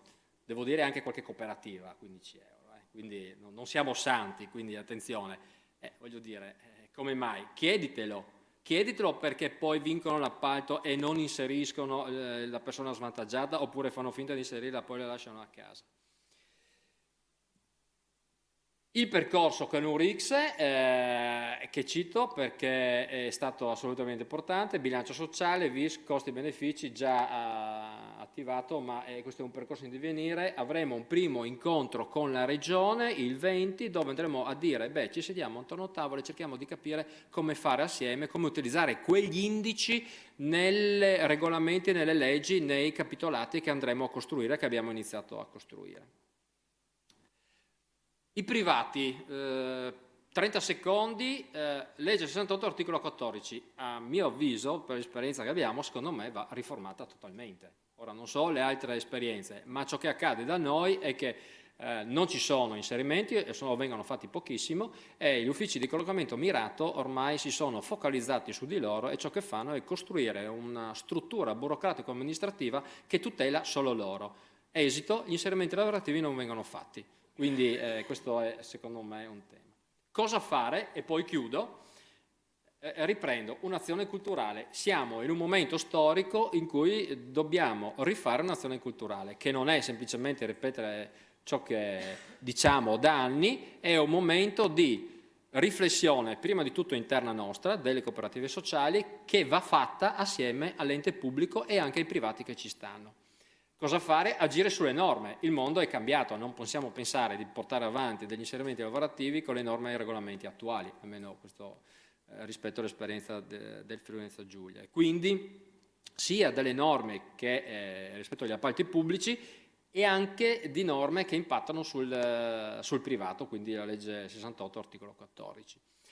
Va messa un'evidenza sulla qualità e la complessità dell'inserimento lavorativo. Come dicevo prima, questi sono elementi che hanno dei costi, e dove dico costi non intendo una valutazione di euro, intendo una valutazione del costo che l'operatore dell'inserimento lavorativo cosa fa nel percorso, come valuta, come aiuta la persona. Ritorno all'esempio precedente. Se io la mattina non si presenta, mi chiamano, cosa faccio? Lo lascio là e chiamo il 118 che se lo va a prendere? Oppure sono io che vado a casa e capisco la complessità della persona e lo aiuto? Allora, rispetto a questo percorso, riprendo la parte iniziale. L'inserimento lavorativo, non parliamo solo di lavoro, parliamo di casa e socialità, e noi siamo chiamati a porre un ragionamento organizzativo, legislativo e culturale rispetto a questi temi. Grazie.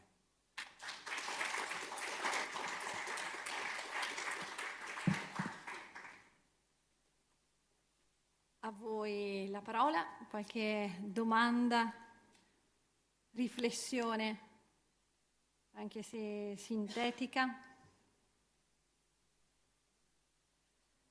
Prego.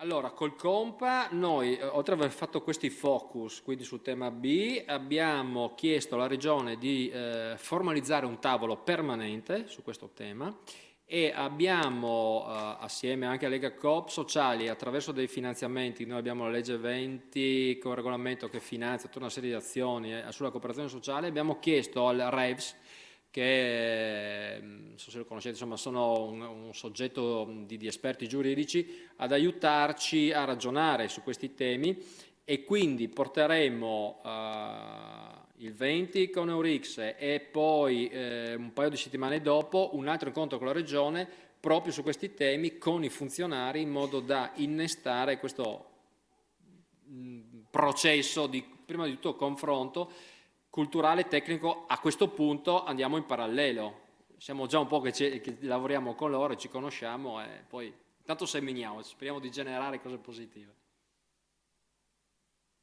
Perfetto, altre domande le teniamo magari per la parte conclusiva? Sì, benissimo, così magari alimentiamo ulteriori confronti territoriali anche in tale direzione. Allora, sinteticamente lanciamo la riflessione sul fatto che le politiche devono anche ovviamente tenere in considerazione il valore dato al lavoro all'interno delle organizzazioni, e tanto più nel momento in cui si parla di valore degli inserimenti lavorativi. Quindi portiamo la riflessione proprio su questo, guardando ad esperienze molto pratiche, anche innovative, molto diverse fra di loro, secondo le quali si applicano le buone regole dell'inserimento lavorativo. Lo facciamo cominciando con Elena Brigo, Presidente della Cooperativa Sociale Pantarei. Ecco qui. Non so se lanciamo subito il video. Elena, sì, c'è questa... No, vai lo sul tieni per bianco, la sì. fine, e quindi...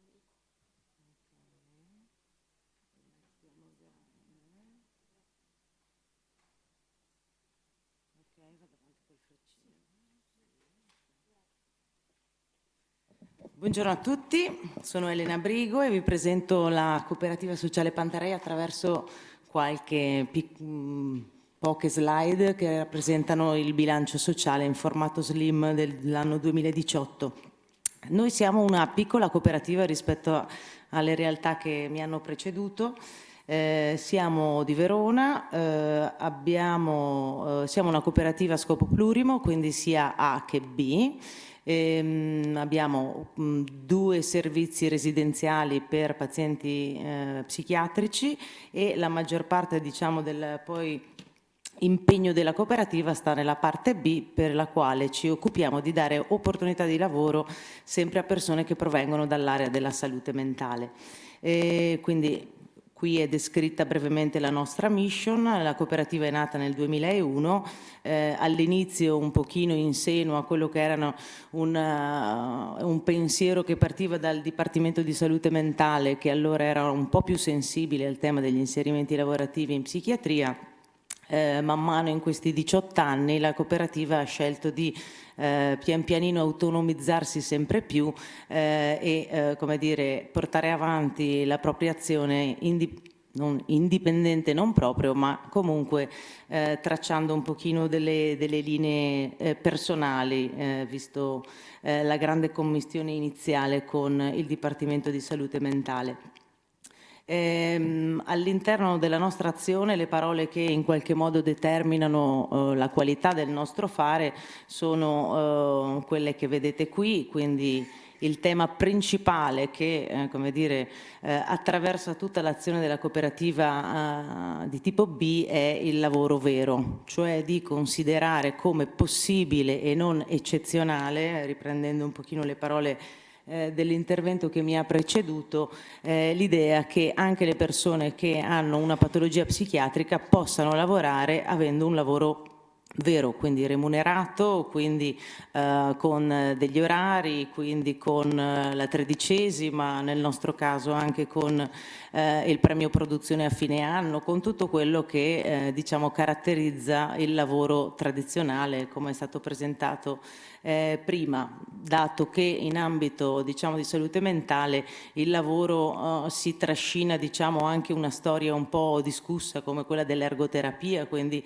tutta una serie di attività più di, come dire, passatempo o intrattenimento delle persone e che non andavano a valorizzare le reali capacità che queste persone hanno ancora e che possono mettere in campo. Quindi il concetto della recovery, che è un tema, che è un concetto legato insomma alla possibilità di recuperare una buona qualità di vita anche in presenza dei limiti che la malattia spesso comporta.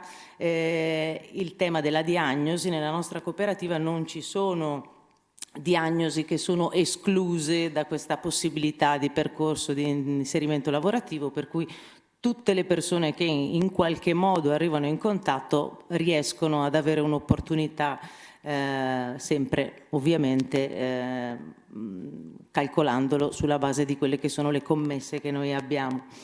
Ovviamente il tema del lavorare in gruppo, del lavorare bene assieme, il tema delle poché, tema basagliano, e cioè del mettere tra parentesi la malattia mentale per focalizzarsi su quelle che sono le caratteristiche della persona, e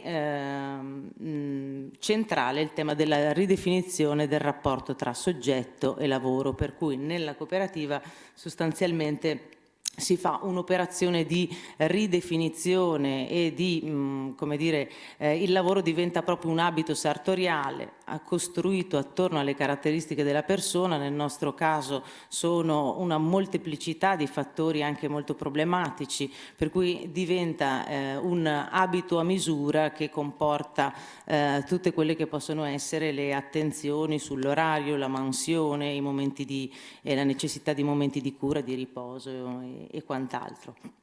Qui in breve un pochino di storia, quindi nascita nel 2001, nel 2004 apriamo la nostra sede a Bussolengo, vicino a Verona, con alcuni servizi che attualmente tra l'altro non ci sono neanche più. 2006 apriamo, diciamo, quello che è il progetto un po' fiore all'occhiello della nostra cooperativa, che è l'Agroletta, che è un ristorante attualmente, è un albergo, è anche una comunità alloggio per 10 persone.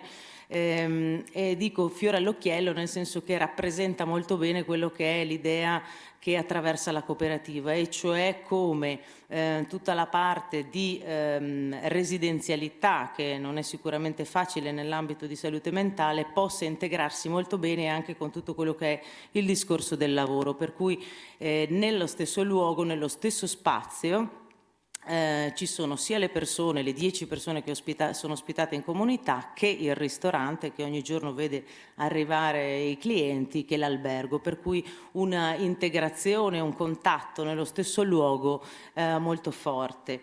2008 apriamo il ristorante, nel 2009 apriamo altri appartamenti, comunque diciamo che nel complesso i servizi di tipo A della cooperativa comprendono una comunità alloggio e 2 appartamenti protetti, quindi una cosa molto piccola. Noi siamo in totale in 50 soci, 50-55, di cui 10 sono soci operatori, tutto il resto sono soci lavoratori svantaggiati che provengono da quest'area, per cui arriviamo a una percentuale molto spinta del 74-75% di soci lavoratori svantaggiati. Nel 2010 apriamo, anche se era un'attività storica, una lavanderia che attualmente si è molto sviluppata, l'albergo e questo un pochino i servizi.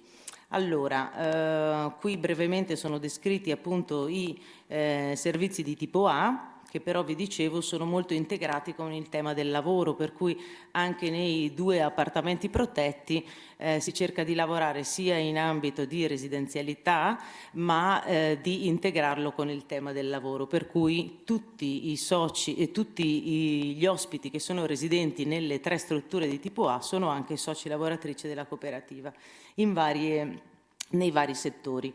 Dunque, qui ovviamente prendendo spunto da quello che è il lavoro che anche noi abbiamo intrapreso sia con Eurix attraverso il progetto Impact, sia il bilancio sociale come l'abbiamo interpretato 2 anni fa, abbiamo cominciato a pensare a dare evidenza attraverso indici e indicatori. E ovviamente quello che a noi interessa è, come dire, comunicare quanto lavoro riusciamo a dare a queste persone attraverso le commesse che prendiamo. Una piccola puntualizzazione sulla nostra cooperativa, che forse la differenzia un po', è che noi abbiamo il 99,9%, per non dire 100%, delle commesse che provengono dai privati, quindi non abbiamo nessun appalto, non abbiamo mai gareggiato per nessun tipo di servizio. Questo è stato ovviamente una scelta un po' rischiosa, ma abbiamo deciso di intraprenderla per vari motivi.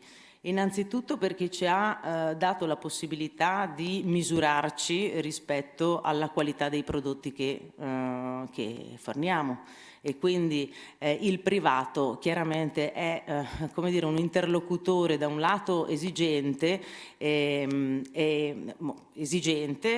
sia da un punto di vista del servizio ma anche dal punto di vista economico, quindi fornire un servizio o un prodotto ben fatto al costo che corre nel mercato.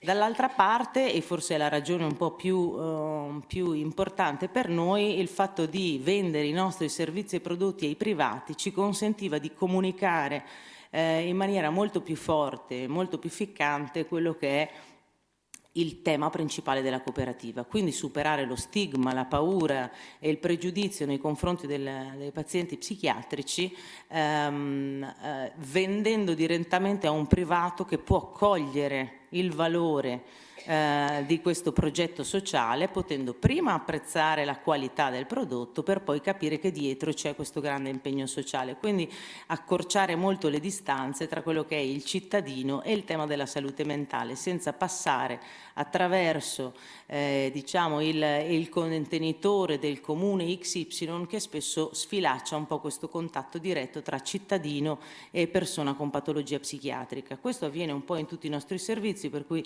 il ristorante che vede 70-80 persone tutti i giorni a pranzo è servito direttamente dai pazienti, così come la lavanderia, che è un settore in grande evoluzione in questo momento, e abbiamo potuto, anche attraverso alcuni strumenti, questionari proprio in tema di valutazione dell'impatto, comprendere quello che è diciamo il vissuto, l'esperienza del cliente e quindi del cittadino rispetto al nostro progetto sociale. Sono tutti dati che stiamo accumulando per capire se da un punto di vista di impatto nella comunità, sulla cittadinanza, il nostro è un progetto che porta del valore. Quindi qui tutta una serie di ci siamo spaccati ovviamente la testa per trasformare quanti metri sfalciati, quante lavatrici, quanti chili, il tutto trasformato poi in ore lavorate, che sono quello che vi dicevo è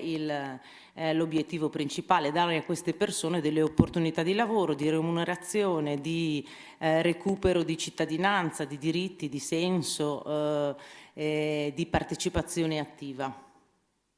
Qui le risorse umane, appunto vi dicevo, questi numeri sono riferiti al 2018, la percentuale, vi dicevo, di persone svantaggiate sono il 74%, anche questo non è stata una svista, chiaramente una scelta, e quindi di girare tutte le opportunità, il maggior numero di opportunità lavorative ai soci lavoratori svantaggiati della cooperativa, partendo anche da un presupposto un po' sfidante, e cioè mettiamo queste persone nelle condizioni di essere il più attive e il più autonome possibile.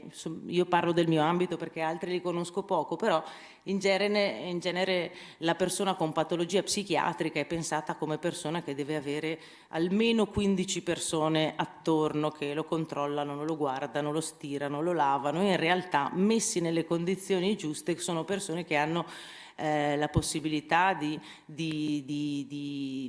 essere molto autonomi, di darsi molto da fare, per cui c'è una proporzione veramente molto spinta, e abbiamo visto che questa è per ora, perché appunto vi dicevo siamo una realtà piccola, penso che pensata su altri numeri non possa valere. Ok, velocissima. Quindi queste le proporzioni e l'abito sartoriale. Per quanto riguarda i restanti 10 operatori, 12 diciamo normodotati tra virgolette, diciamo operatori, questi sono un po' di dati, e quindi un'età molto bassa, nel senso che siamo su una media dei 36 anni, sì, più o meno. E sono tutti operatori quindi giovani, molti che vengono in cooperativa come prima esperienza lavorativa, non tutti specializzati in temi di salute mentale. Questa è l'ultima pagina che a me piace molto, che è quella dei numeri. Allora, questo è il 2018, il 2019 dovrebbe essere migliore, ma finalmente la cooperativa arriva a quello che è un obiettivo che noi ci poniamo da molti anni, e quindi di differenziare i nostri ricavi in maniera importante, e quindi superato nel 2018 con un 53% quelli che sono i ricavi da fonti private. L'obiettivo è quello di arrivare sempre più a poter essere, diciamo, autonomi da quella che è le fonti pubbliche. Questo non tanto per deresponsabilizzare quanto per avere, come dire, una certezza, una sicurezza che al di là di quello che potrà succedere, visto che in tema di salute mentale ci sono dei grandi passi indietro su molti fronti, di poter andare avanti con le nostre forze. Questo non vuol dire che non ci sia una discussione da portare importante, no? Come dicevi giustamente tu, Sara, prima, anche da un punto di vista delle istituzioni pubbliche, cioè come mettere le cooperative che fanno inserimento lavorativo nelle condizioni di fare al meglio quello che fanno. Ecco, questo diciamo un po' la nostra realtà in sintesi. Grazie.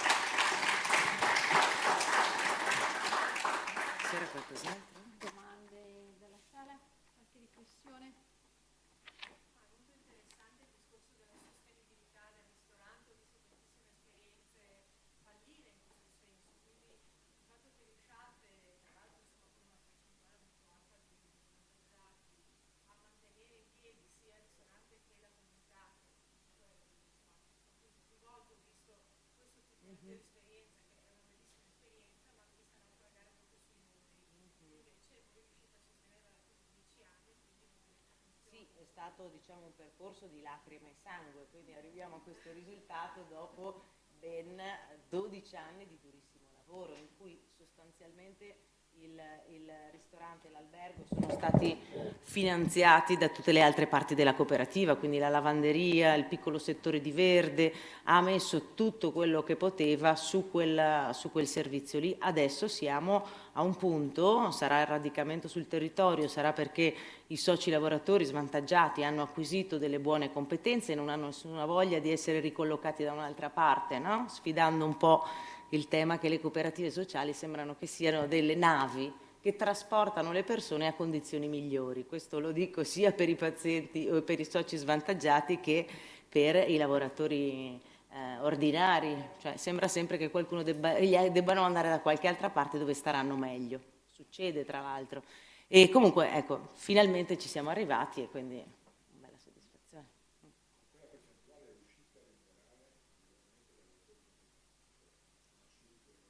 Tutti assunti regolari, non solo. Sì, beh, vediamo però se la parola piace, eccezionale no, è chiaro che allora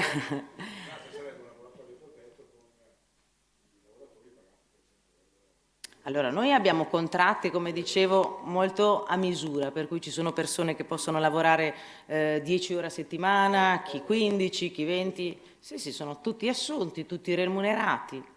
È da 3-4 anni che riusciamo a dare il premio produzione a fine anno, abbiamo tutta una serie di anche benefit ulteriori che riusciamo a dare ai soci e quindi dalla stireria interna a prestiti, a tutta una serie di servizi, sì, non molti altri comunque, sì. Bene. Quindi dalla platea i complimenti alla Pantarei e alla sua Presidente. Perfetto. Va bene, prego. No. Sì, certo, sì. Usiamo i salari d'ingresso, chiaramente, per il primo periodo, fino a che è chiaro che nell'ambito della salute mentale il salario d'ingresso è, come dire, anche lì probabilmente ci sarebbe un bel lavoro da fare sui tavoli del Comitato Misto Paritetico, nel senso che non è prevedibile come in altri tipi di disabilità che la progressione sia sempre così, nel senso che in ambito di salute mentale non mi confermerai, ma possono esserci 6 mesi eccellenti, un tracollo che dura un anno, tieni fermo il posto di lavoro, poi riprendi per i primi 6 mesi, cioè ci sono una serie di complessità che magari in altri tipi di disabilità non ci sono, cioè l'andamento è come dire, piuttosto come dire, poco progressivo, ecco. Comunque sì, li utilizziamo.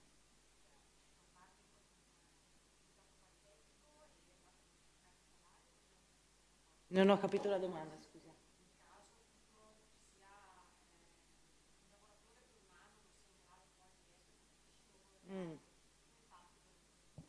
Niente. Sì, certo. Sì, non è mai successo che andavamo indietro, anche perché questo, però credo che su quel tavolo di lavoro ci sarebbe da spendere proprio una parola nello specifico sul tema della salute mentale, perché è diversa da altri ambiti. Magari no, io parlo del mio.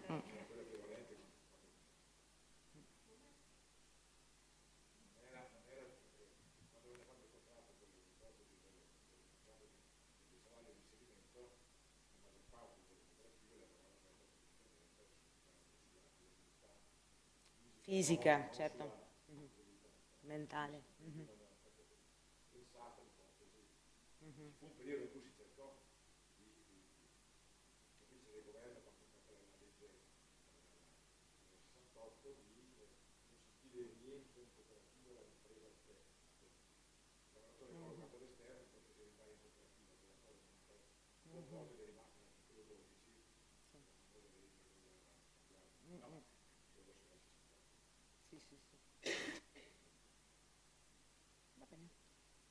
Non volevo mettere fretta, non abbiamo nemmeno visto il video che cortesemente ci era stato portato, però proprio la numerosità dei nostri relatori di oggi. Con piacere chiedo a Luca Sartorato, Presidente della Cooperativa Sociale Erga, e poi si inquadrerà magari anche con ulteriori ruoli. Grazie Luca.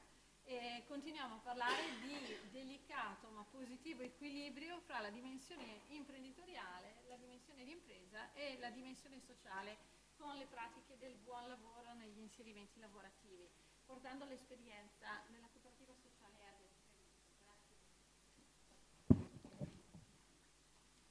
Sì, grazie a tutti per la presenza e per la pazienza, perché immagino che dopo 3 ore di discorsi, eccetera, siate abbastanza stanchi. Io spero di rendere il più movimentato possibile questo mio intervento, in modo tale da, in qualche modo, se non altro, stimolarvi dalla noia o comunque dalla ripetitività, perché comunque Erga è una cooperativa di tipo B, quindi si parla di inserimenti lavorativi, tossicodipendenti, alcol dipendenti e marginalità sociale, quindi tutti soggetti che in qualche modo non sono facili da inserire all'interno di un certo contesto.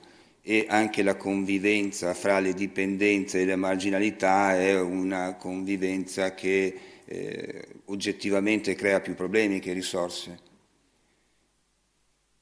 Allora, andiamo avanti, quindi Erga. Ecco. Allora, una prima considerazione che credo sia opportuno fare e che ci siamo fatti in tante occasioni è perché l'inserimento lavorativo, o comunque perché le cooperative di tipo B hanno una certa importanza, e quindi noi ci siamo rifatti al primo articolo della Costituzione, perché di fatto è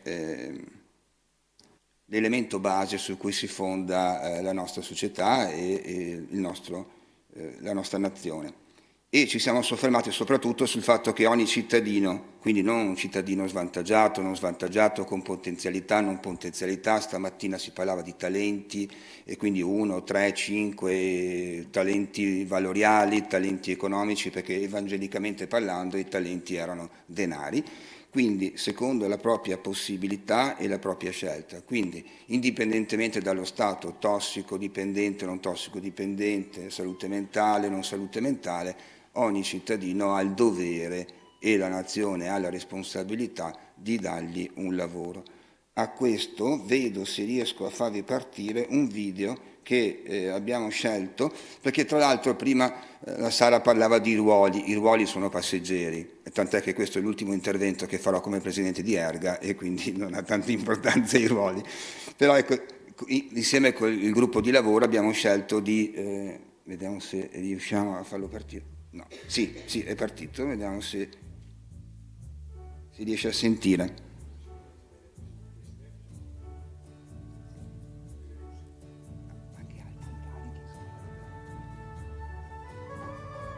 O è sparito?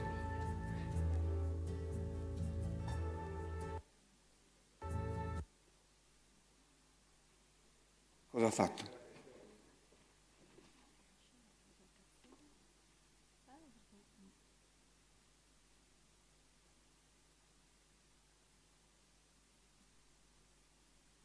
In realtà è Benigni che presenta l'articolo della Costituzione. Allora, siccome ci siamo innamorati di quella presentazione, volevamo offrirvela, se ci riusciamo. Eccola qui. Vero? Sì.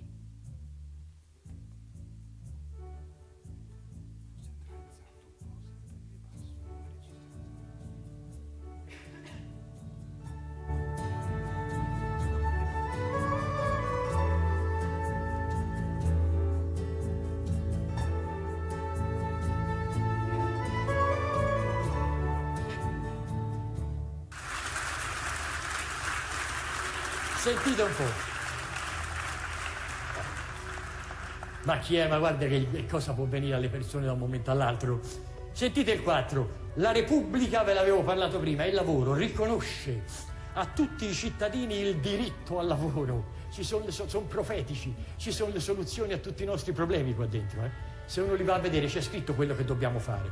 Riconosce il diritto al lavoro e promuove, i verbi sono sempre, avete sentito? Attua, promuove, riconosce, spinge, sempre a volere, e promuove le condizioni che rendano effettivo questo diritto. Cioè ogni governo, qualsiasi governo, ci sta dicendo deve lavorare per promuovere il lavoro, perché il lavoro è sacro e ogni legge che va contro il lavoro è un sacrilegio. Questo ci stanno dicendo. Ogni cittadino ha il dovere di svolgere, secondo le proprie possibilità e la propria scelta, un'attività o una funzione che concorra al progresso materiale o spirituale della società. Ma io dico, la bellezza materiale o spirituale, tu devi contribuire a farmi stare bene, col corpo e l'anima. Ma sentite la bellezza, uguali sono. La grandezza di aver messo quel materiale spirituale. Il lavoro è proprio il primo principio. Tu è inutile che mi dai tutti i diritti. Se non ho il lavoro non sono niente, perché sono morto fisicamente e anche socialmente, non sono nessuno. Quindi tu la prima cosa mi devi dare il lavoro, perché ci si fonda, è le fondamenta. Ecco, e dice che riconosce a tutte questa cosa qua. Guardate che ogni legge che va contro il lavoro è davvero un sacrilegio. Se si escludono momenti di grande bellezza che la vita ci può regalare a tutti noi, e quelli li lasciamo da parte, amare il proprio lavoro credo che sia la vera e concreta forma di felicità sulla terra.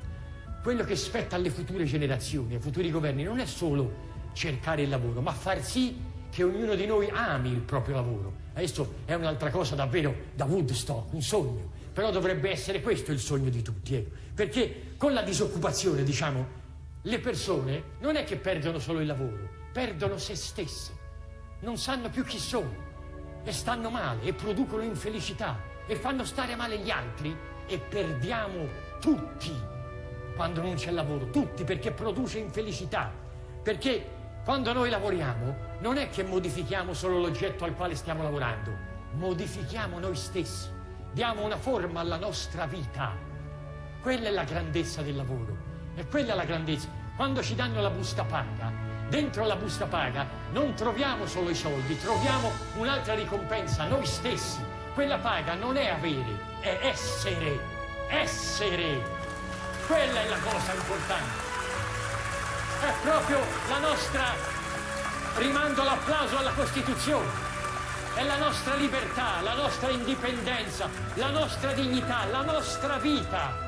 Guardate, e loro sapevano che quando non c'è il lavoro, sapevano il legame strettissimo che c'è tra il lavoro e la nostra personalità, lo sviluppo della nostra personalità, perché loro sapevano, i costituenti, che quando riceviamo il compenso, quel compenso non dà solo da mangiare al corpo, nutriamo l'anima, e i costituenti lo sapevano. Per questo, se non c'è lavoro, crolla tutto. Crolla la Repubblica e crolla la democrazia, che sono appunto il corpo e l'anima delle nostre istituzioni. Crolla tutto senza lavoro. Ecco.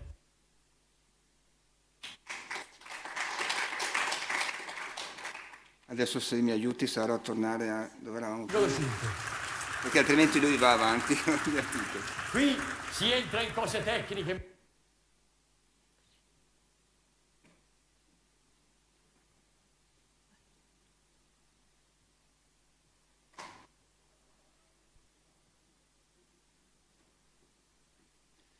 Allora, per aiutarci vado avanti saltando la parte invece che parla del rapporto tra il lavoro e la Regione Veneto. Bene, allora, siamo nati nel 98 e l'obiettivo principale è offrire percorsi educativi e riabilitativi finalizzati all'acquisizione di competenze. La base, siamo nati ovviamente come educatori in una cooperativa di tipo A, e poi siamo passati a gestire una cooperativa di tipo B, quindi il passaggio e il tema sociale è rimasto ben presente, e poi lo ritroverete anche in alcuni passaggi. Quindi noi non siamo nati con l'intento di allargarci e di diventare una delle, anche se poi l'obiettivo è sempre quello di migliorare, di crescere e di offrire maggiori opportunità, ma non siamo nati con l'intento di raggiungere i 10 milioni di euro, i 1400 soci, eccetera. Il nostro primo obiettivo è dare la possibilità di trasformare i percorsi riabilitativi in percorsi di successo per le persone, e soprattutto perché lo sviluppo, soprattutto dal lato degli svantaggiati, non deve richiudersi all'interno di una realtà protetta, ma deve essere in qualche modo rilanciato attraverso la riconquista di un ruolo sociale e di protagonismo dentro il mondo del lavoro, diciamo, normale, dentro delle imprese normali. Siamo nati nel 98, ci siamo un po' allargati nel 2002, nel 2005 abbiamo aperto un ramo di autofficina meccanica che poi abbiamo dovuto ahimè chiudere, il primo perché è difficile competere con le autofficine, ahimè spero che non ci sia nessuno che gestisce lavori di alto artigianato, perché spesso e volentieri il problema del nero è un problema che non ti permette di competere sul mercato del lavoro. È chiaro che se pensate a quello che è un intervento di 1.000 euro per una cinghia di distribuzione, per fare un piccolo esempio, in una macchina media dal 1.600 in poi, pagare 1.200 e pagare 1.250 c'è una bella differenza con parità di lavoro, di attrezzatura, di professionalità, e quindi a distanza di tempo.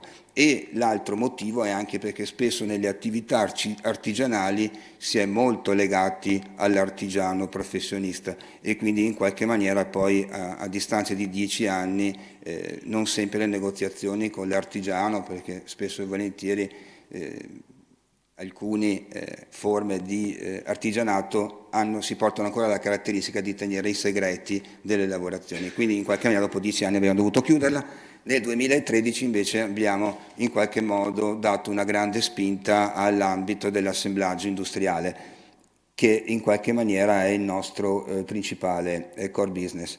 E se vedete il nostro fatturato non è un fatturato confrontabile con le esperienze precedenti. La cosa che in qualche modo diventa più significativa è che noi abbiamo un impatto rispetto al pubblico privato che privilegia per il 98,6% gli introiti di natura privata, quindi noi lavoriamo sostanzialmente con 12-13 aziende totalmente private. Lavoriamo attraverso l'assemblaggio industriale, la cartotecnica, facciamo delle lavorazioni semplici che ci permettono di farle implementare anche al primo arrivato, può mettersi subito a sentirsi protagonista, oppure persone che hanno trattamenti farmacologici importanti di rallentamento possono essere comunque messi subito in gioco nelle relazioni e negli ambienti attraverso delle lavorazioni semplici, e abbiamo cominciato da un anno circa anche ad avere qualche esperienza all'esterno. Perché? Perché ovviamente trattando con persone che abusano di sostanze abbiamo privilegiato una situazione di controllo rispetto all'abuso di sostanze, ovviamente rispetto a qualsiasi altra realtà. La distribuzione di squadre nel territorio non ci permetterebbe un monitoraggio rispetto a quello che potrebbe essere la ricaduta piuttosto che il riuso di sostanze. Lavoriamo, questa è la parte dell'impresa, la parte invece che riguarda il sociale, lavoriamo con il Centro Italiano di Solidarietà di Treviso, la Caritas Tarvisina, alcuni consorzi del territorio, alcuni enti di formazione, la provincia, alcuni comuni che in qualche modo girano intorno alla nostra sede, il SIL, l'unità locale sociosanitaria e il Tribunale di Treviso. Tutto questo ci permette di avere 21 soci lavoratori, 101 progetti formativi, 1.800 metri di sfruttamento tra magazzino e attività produttive e un fatturato totale di 665.000 euro.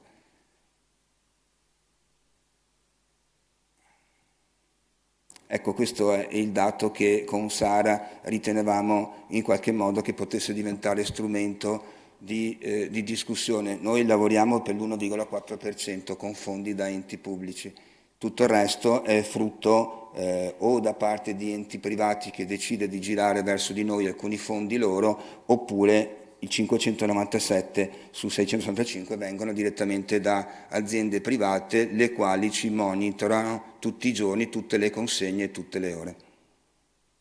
E questo crea differenza, ma poi troveremo dei passaggi. Adesso cerchiamo di andare veloci. Questi sono i confronti 2017-2018. Questo dato interessante è che la maggior parte delle aziende con cui lavoriamo sono clienti da almeno 5 anni, che vuol dire che riusciamo a mantenere, malgrado il monitoraggio sia ogni consegna e ogni commessa, di fatto riusciamo a mantenere, e malgrado il turnover interno, e poi vi faremo vedere velocemente come riusciamo, malgrado il turnover riusciamo a garantire uno standard di qualità che ci permette di produrre dei pezzi. Noi lavoriamo, poi vediamo anche per la DeLonghi, per le macchine del caffè, quelle da incasso delle cucine, e quelle da incasso delle cucine sulle dimensioni del forno, per capirsi, passano tutte attraverso Erga. E quindi bisogna mantenere uno standard di qualità e di controllo dei prodotti di un certo tipo. Farlo con un grosso turnover prevede che ci siano una serie di meccanismi e di operazioni fatte all'interno che hanno e che possono garantire questo. Abbiamo fatto dei passaggi all'interno, prima lavoravamo sul criterio per capirsi industriale della Ford e poi invece siamo passati al sistema industriale della Toyota, dove i passaggi vengono fatti su isole di produzione non ad accumulo.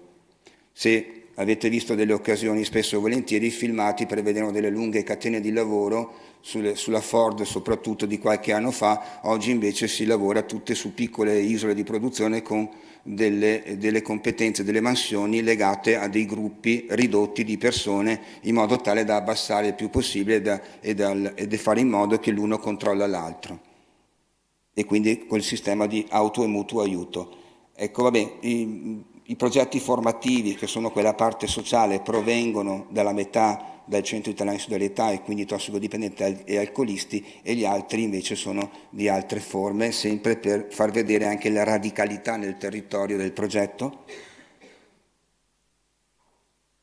Questi sono gli esiti, ma su questi vado molto veloci. Se mettiamo gli assunti, quelli che vanno e trovano lavoro all'esterno, e quelli che concludono il percorso, la percentuale del risultato di soddisfazione non è poi così male.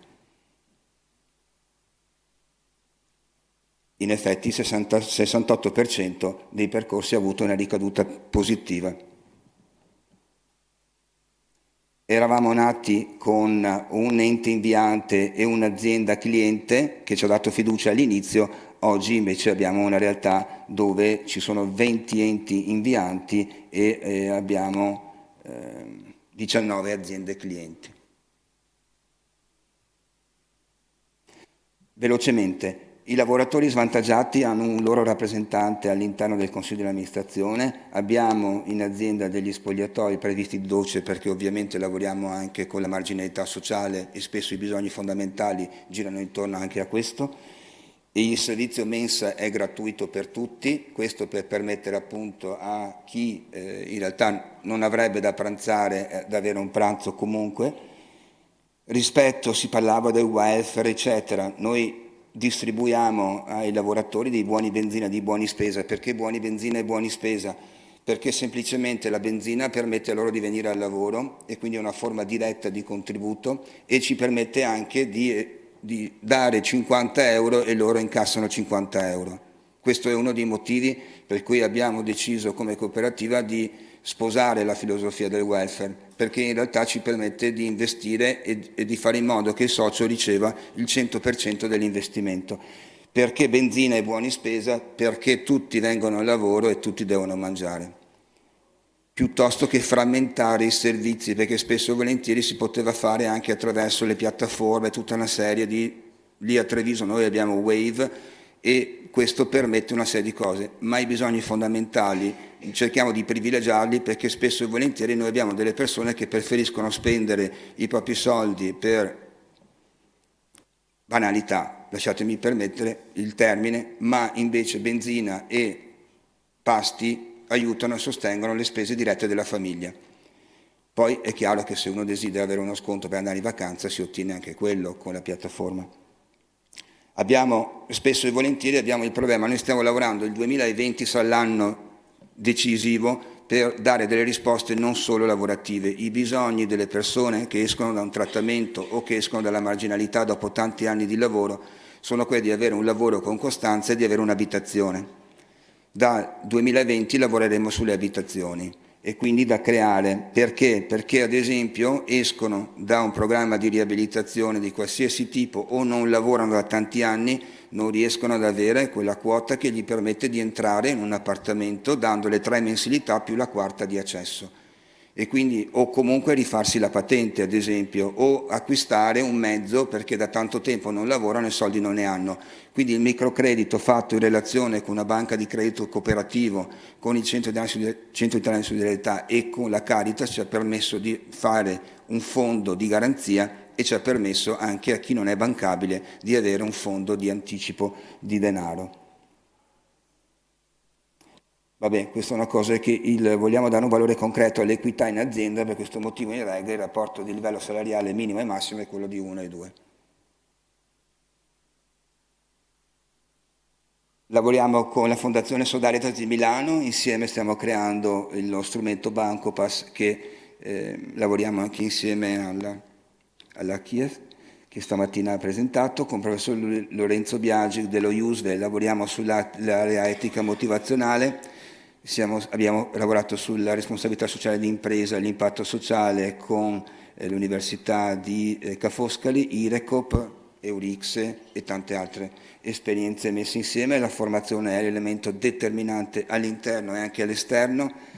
Grazie anche a questo abbiamo cominciato a ragionare su che cosa stavamo facendo per l'ambiente e quindi da un rapporto con Contarina, l'azienda che gestisce i comuni della Marca Trevigiana è Contarina, e lavorando sugli scarti di produzione siamo passati nell'anno 2017 da 1351 kg di secco a 470 kg di secco. Andiamo veloci su questo. Allora, chiavi di successo. Io non lo so se... Ok. Non lo so se si può definire chiavi di successo. Alcune risposte che abbiamo cercato di dare sono state queste, nel senso che abbiamo cercato di condividere con i clienti la scelta degli investimenti. Si ragionava qualche giorno fa in altri tavoli relativamente alle cooperative di tipo B. Compriamo un robot o facciamo fare alcune lavorazioni assumendo 1 o 2 svantaggiati? E sono interrogativi che spesso chi fa imprenditoria industriale si pone, ma la risposta dell'imprenditore è molto semplice: compriamo un robot. Per chi lavora nel sociale e chi ha deciso di fare imprenditoria sociale, l'interrogativo lo si pone, e non solo nel rispetto della persona che fa l'operazione. Se l'operazione è 8.000 avvitamenti al giorno, forse è il caso di comprare un robot, ma lo si fa per rispetto anche della persona, non solo perché costa meno. Adesso, negli ultimi 2 minuti, abbiamo cercato di dividere gli aspetti rendendo sempre più chiaro al nostro interno compiti e mansioni e soprattutto responsabilità. E quello che volevo semplicemente dire è che se tornassi indietro non farei più una cooperativa sociale, come credo che molti di voi si interrogano su che senso ha. Elena mi ha detto: ti sfido, vediamo se hai il coraggio di dire che non faresti più, dopo 30 anni di cooperazione, una cooperativa. È dura e difficile, io non lo so se è una condizione incredibile, o se sia eccezionale.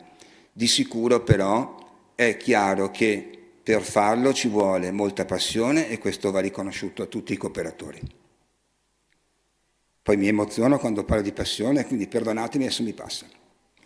Allo stesso tempo ci sono dei passaggi in cui non esistono delle metodologie più giuste, più sbagliate. Oggi abbiamo sentito esperienze che sono tutte meravigliose, seppur tutte diverse. Quindi la diversità è una ricchezza che ci permette di avere dei punti di forza e di lavorare quotidianamente sui punti deboli. È chiaro però che fare un'impresa sociale ha la parità di un imprenditore, perché noi dobbiamo far tornare i conti.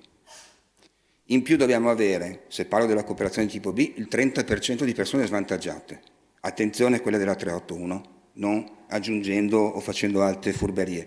30% di persone svantaggiate 381, e quindi salute mentale, tossicodipendenti, disabilità, eccetera. In più parlavamo dell'articolo 14 e poi spero che nelle domande torneremo sull'articolo 14. Le aziende non li vogliono le persone con disabilità, perché non rispettano la legge, non li vogliono all'interno e addirittura sono disposti a pagare le aziende, le multe, piuttosto che portarsi a casa quelle che sono le persone sulle quali noi creiamo i pilastri. Quindi dobbiamo far tornare i conti come gli imprenditori, dobbiamo avere il 30% di persone svantaggiate. Dobbiamo avere un sistema democratico, trasparente, chiaro e rispettoso delle leggi, e in più dobbiamo anche lavorare nel nostro territorio, perché il nostro territorio, come ricaduta, è necessario. Allora non saremo eccezionali, Però probabilmente, se non abbiamo delle buone persone all'interno delle cooperative, non riusciremo a fare quello che ogni giorno ognuno di voi fa nelle sue cooperative.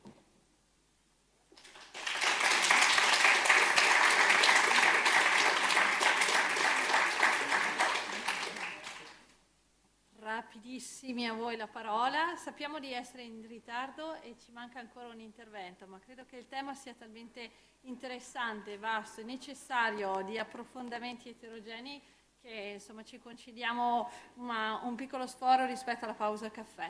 Quindi se c'è una domanda, volentieri. Allora colgo io le parole di lancio dalle riflessioni finali sulla diversità e la valorizzazione della diversità fra organizzazioni, per chiederci come queste diversità possano anche trovare un momento di confronto, di conciliazione per creare ancora maggiore valore sociale. E lo facciamo con l'esperienza conclusiva, grazie a Luca Sartorato. E è qui con noi Alessandro Ongaro per la Fondazione Esodo.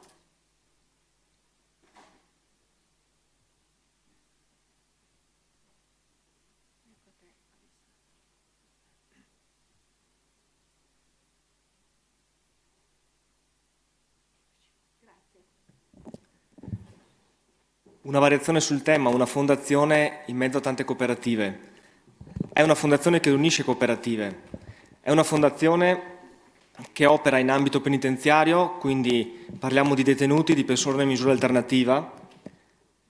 È una fondazione nata nel 2016 su un'esperienza che nasce nel 2011, che è Progetto Esodo, un progetto che ha l'obiettivo di favorire la rinclusione sociale e lavorativa delle persone detenute o in esecuzione penale esterna o a fine pena.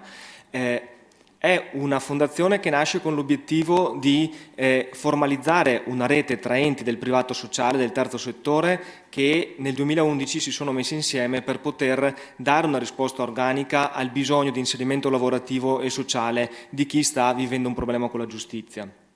Il nostro target quindi è questo, persone adulte che vivono questo tipo di problema, e l'iniziativa di questa fondazione di partecipazione è stata data dalle diocesi di Verona, Vicenza e Belluno Feltre, e quindi anche il capitale per costituire la fondazione viene dalle diocesi. Perché le diocesi? Perché le Caritas fin dall'origine avevano il ruolo di coordinare le iniziative e le attività. C'è stato un fondatore, un finanziatore privato importante, Fondazione Cari Verona, che fin dall'inizio ha sostenuto in maniera importante le attività e che ha chiesto alle Caritas di coordinare, ma soprattutto di provare a mettere in piedi un sistema con delle prassi dove ciascun attore, ciascun ente potesse portare il proprio contributo e in maniera importante, senza andare a occupare spazi che erano già occupati, perché nelle realtà del carcere e intorno al carcere all'epoca si verificava questo, tanti enti che si occupavano di tante cose e che dialogavano poco insieme. Le tipologie di intervento, se noi ci occupiamo di rinclusione sociale e lavorativa, le tipologie di intervento sono queste: il lavoro, gli ambiti sono questi: il lavoro, la residenzialità, la formazione e il sostegno psicologico alle persone che andiamo ad accompagnare, e poi un'attività di sensibilizzazione, perché evidentemente la comunità deve poter imparare ad accogliere e ad affrontare i temi legati alla giustizia. Se su altre tematiche come la disabilità sono tanti anni che ormai la comunità è abituata a ragionare in questi termini, sul tema carcere lo stigma è ancora molto elevato e quindi c'è bisogno ancora di tanta attività per aiutare le persone a capire che c'è una possibilità anche per chi ha sbagliato. Il territorio sul quale siamo presenti attualmente è su 4 province del Veneto, dicevo Verona, Vicenza e Belluno Feltre, e da qualche mese anche il territorio di Venezia, che si sta preparando per cominciare con delle attività. C'è un interessamento dal Friuli Venezia Giulia, ce n'è stato uno dall'Emilia Romagna e uno anche dall'Abruzzo. Vediamo poi nel tempo quello che si concretizzerà. I cardini, quelli che noi abbiamo chiamato i cardini della nostra attività, della nostra fondazione, che anima un processo che poi in realtà viene sviluppato da altri. Fondazione Esodo attualmente non ha delle proprie attività, se non appunto quelle di coordinamento, di progettazione e di raccolta fondi che poi va a distribuire agli enti che ci sono sul territorio. Torna il concetto della rete, era un mandato dell'inizio del finanziatore e quindi torna il concetto della rete e poi la affronteremo in maniera più specifica. C'è il concetto dell'accompagnamento delle persone che noi andiamo a conoscere. Un piccolo dato: se parliamo di lavoro in carcere oggi, la prima cosa che ci viene in mente è la legge Smuraglia. La legge che con gli sgravi fiscali dagli anni 2000 ha favorito l'ingresso di alcune cooperative o di alcune imprese in carcere per creare lavoro, ma è una legge che non finanzia il tutoraggio o l'accompagnamento. È come se il lavoratore, la persona in carcere avesse solo bisogno del lavoro per poter ripartire, ma l'esperienza che abbiamo fatto noi, ma che fanno tanti, è che questa è solo una parte, perché poi la crescita della persona o comunque sia il pensare, riflettere su quello che è successo o anche solo su come porsi un domani quando esce dal carcere è un'azione che riescono a fare in pochi, altri devono essere accompagnati e accompagnare le persone è una fase importante poi se vogliamo pensare davvero a un reinserimento sociale e lavorativo, ma anche questo più avanti lo esplodiamo un po' di più. E poi c'è la personalizzazione, spendo poche parole, ogni intervento va calato o meglio va pensato assieme alla persona che abbiamo di fronte e che ci chiede di essere accompagnata e quindi la persona va conosciuta e poi bisogna valorizzare le caratteristiche e le peculiarità che ha quella persona per poter poi provare ad avere successo nel percorso che si fa con essa.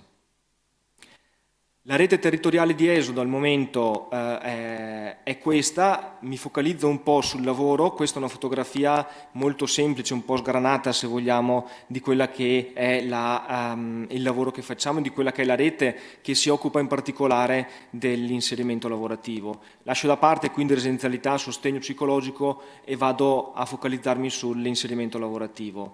I territori sono questi, con delle dimensioni che sono simili su alcuni, Verona e Vicenza, ma Belluno no.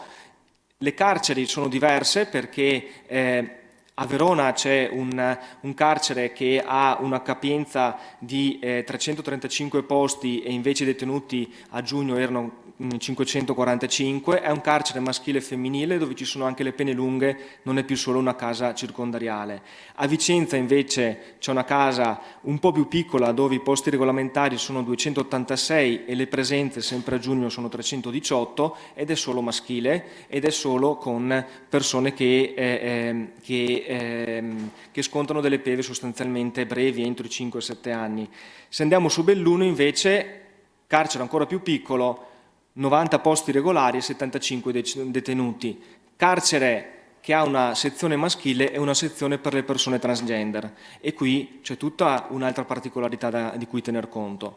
La prima particolarità che mi viene in mente con un carcere di questo genere è che le due tipologie di persone, per farle entrare in contatto, devono esserci delle accortezze, non si possono mettere a lavorare assieme. Poi a Belluno i colleghi, gli amici di Esodo Belluno ci sono riusciti a far lavorare negli stessi spazi le due tipologie di persone.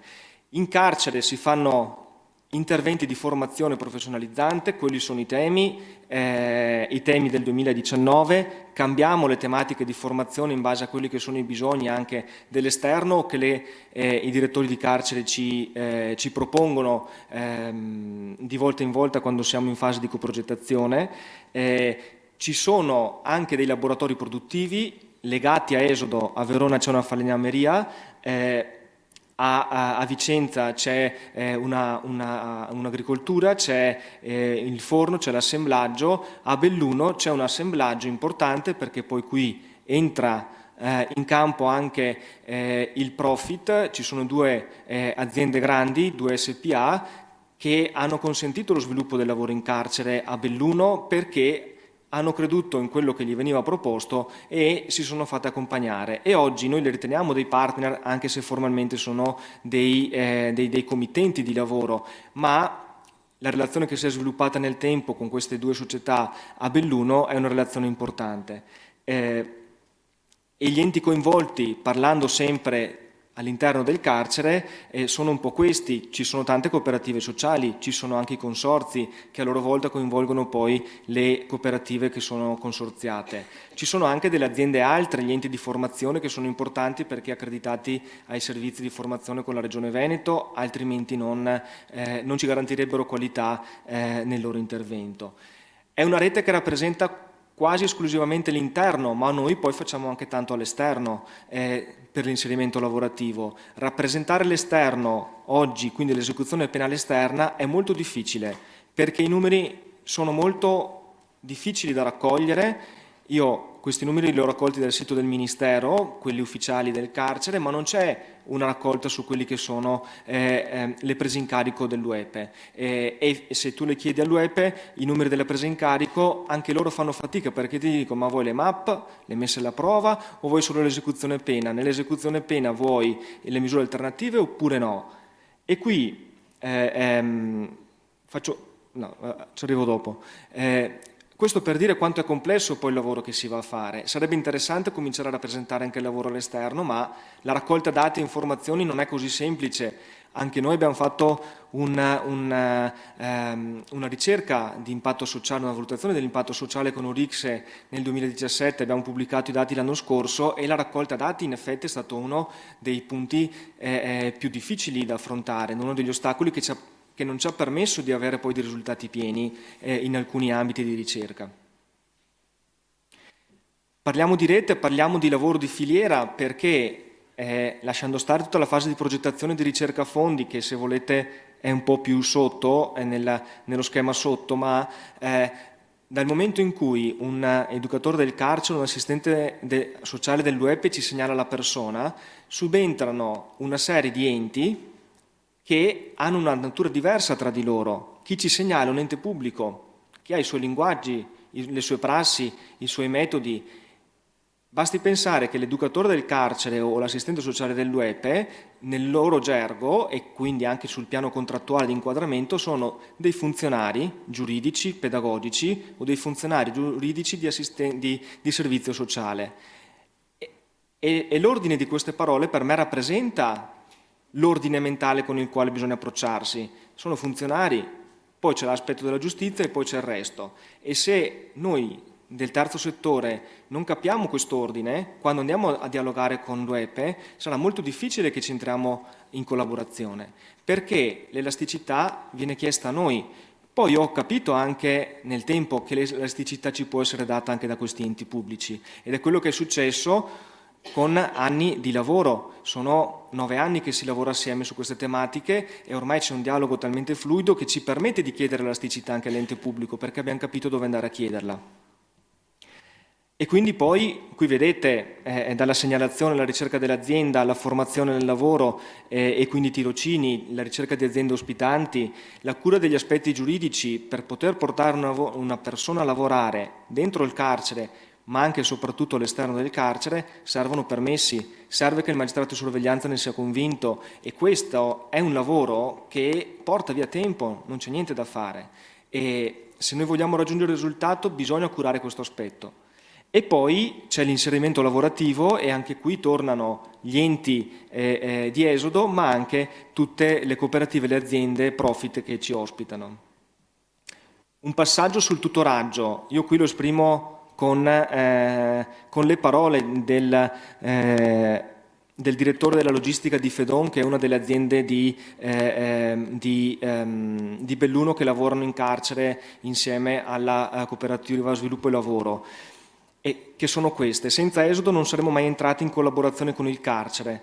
Esodo è la chiave di volta del ponte che ora è stato costruito tra noi e il carcere. Questo l'ho detto durante un convegno del 2015 per qualificare, e per me questa è l'immagine qualificante di quello che significa fare tutoraggio e fare coordinamento in ambito di inserimento lavorativo per le persone detenute. Se tu vuoi portare il profit, devi aiutare le istituzioni della giustizia a dialogare con il profit e viceversa.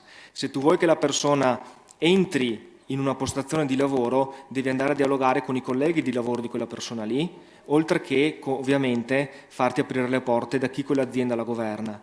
E poi devi essere presente quando succede un problema. E poi la persona ha questa fiducia va avanti da sola. E poi le persone vanno avanti da sole. Quando prima dicevo che la smuraglia oggi pecca di un pezzetto, è questo, è il tutoraggio, è permettere a dei soggetti che tipicamente sono gli enti di terzo settore di fare questo tipo di lavoro e di riconoscerlo economicamente. È molto particolare lavorare con le persone detenute in ambito giustizia. Qui ci sono alcune note, evidentemente la condizione giuridica condiziona i tempi. Se tu devi far uscire una persona dal carcere per una prova, devi avere dei tempi. Se tu devi chiedere il permesso perché la sede dell'azienda è in una provincia diversa, devi avere dei tempi tecnici per poterlo fare. Ma io vedo anche che ci sono degli aspetti positivi. La motivazione al lavoro delle persone detenute, di chi sta dentro, è mediamente molto alta. Noi facciamo corsi di formazione dove arrivano tutti in fondo, dove gli insegnanti che tipicamente insegnano fuori nei centri di formazione professionale ci dicono: ah caspita, erano molto interessati, ah caspita, te li segnalerei a tutti per il lavoro. E quindi io noto questo. È certo che bisogna portare le aziende dentro il carcere, e qui arriva l'ostacolo. Il gioco di squadra, la rete, è l'elemento che per noi ci porta ad avere degli esiti, ad avere dei risultati che sono un po' questi. Alcuni sono anche pubblicati sul lavoro che abbiamo fatto con Eurixe. Nel 2018 abbiamo accompagnato nelle 3 province 161 persone in un percorso di inserimento lavorativo. Hanno ottenuto un contratto di lavoro il 37% di loro e il 27% di queste 161 avevano un contratto a tempo determinato, quindi le altre, o meglio,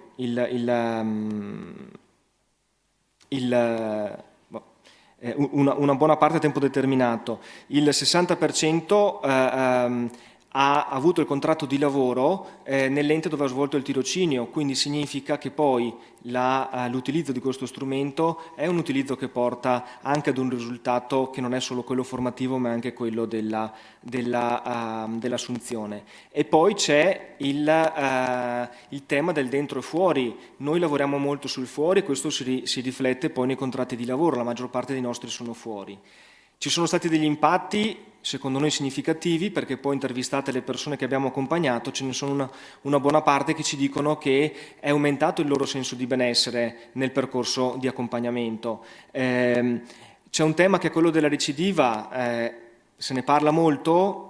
C'è uno studio solo ufficiale del 2007 che a livello nazionale l'ha studiata e che racconta di quel famoso 19% di persone che, se accompagnate all'esterno del carcere, poi commettono reati a fronte dell'81% di chi non lo commette. Ebbene, noi abbiamo fatto uno studio nostro sulla recidiva chiedendo i dati alla magistratura di sorveglianza di Verona e di Vicenza, e quello che ne è emerso è che nei 5 anni, dal 2012 al 2017, 81 persone che hanno risposto alla nostra domanda, che sono state il campione e che sono state accompagnate in questi anni, di questo 81 solo il 13,7 ha commesso di nuovi reati in questi 5 anni.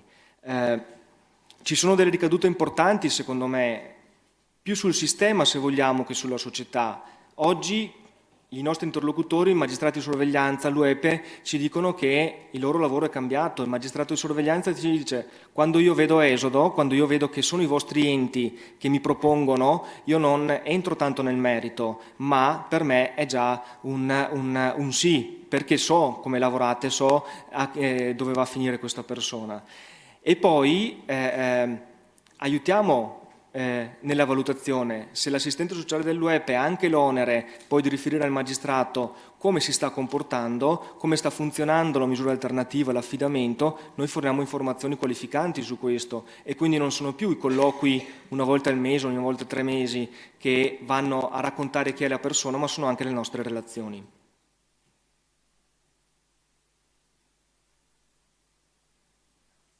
Ho compresso.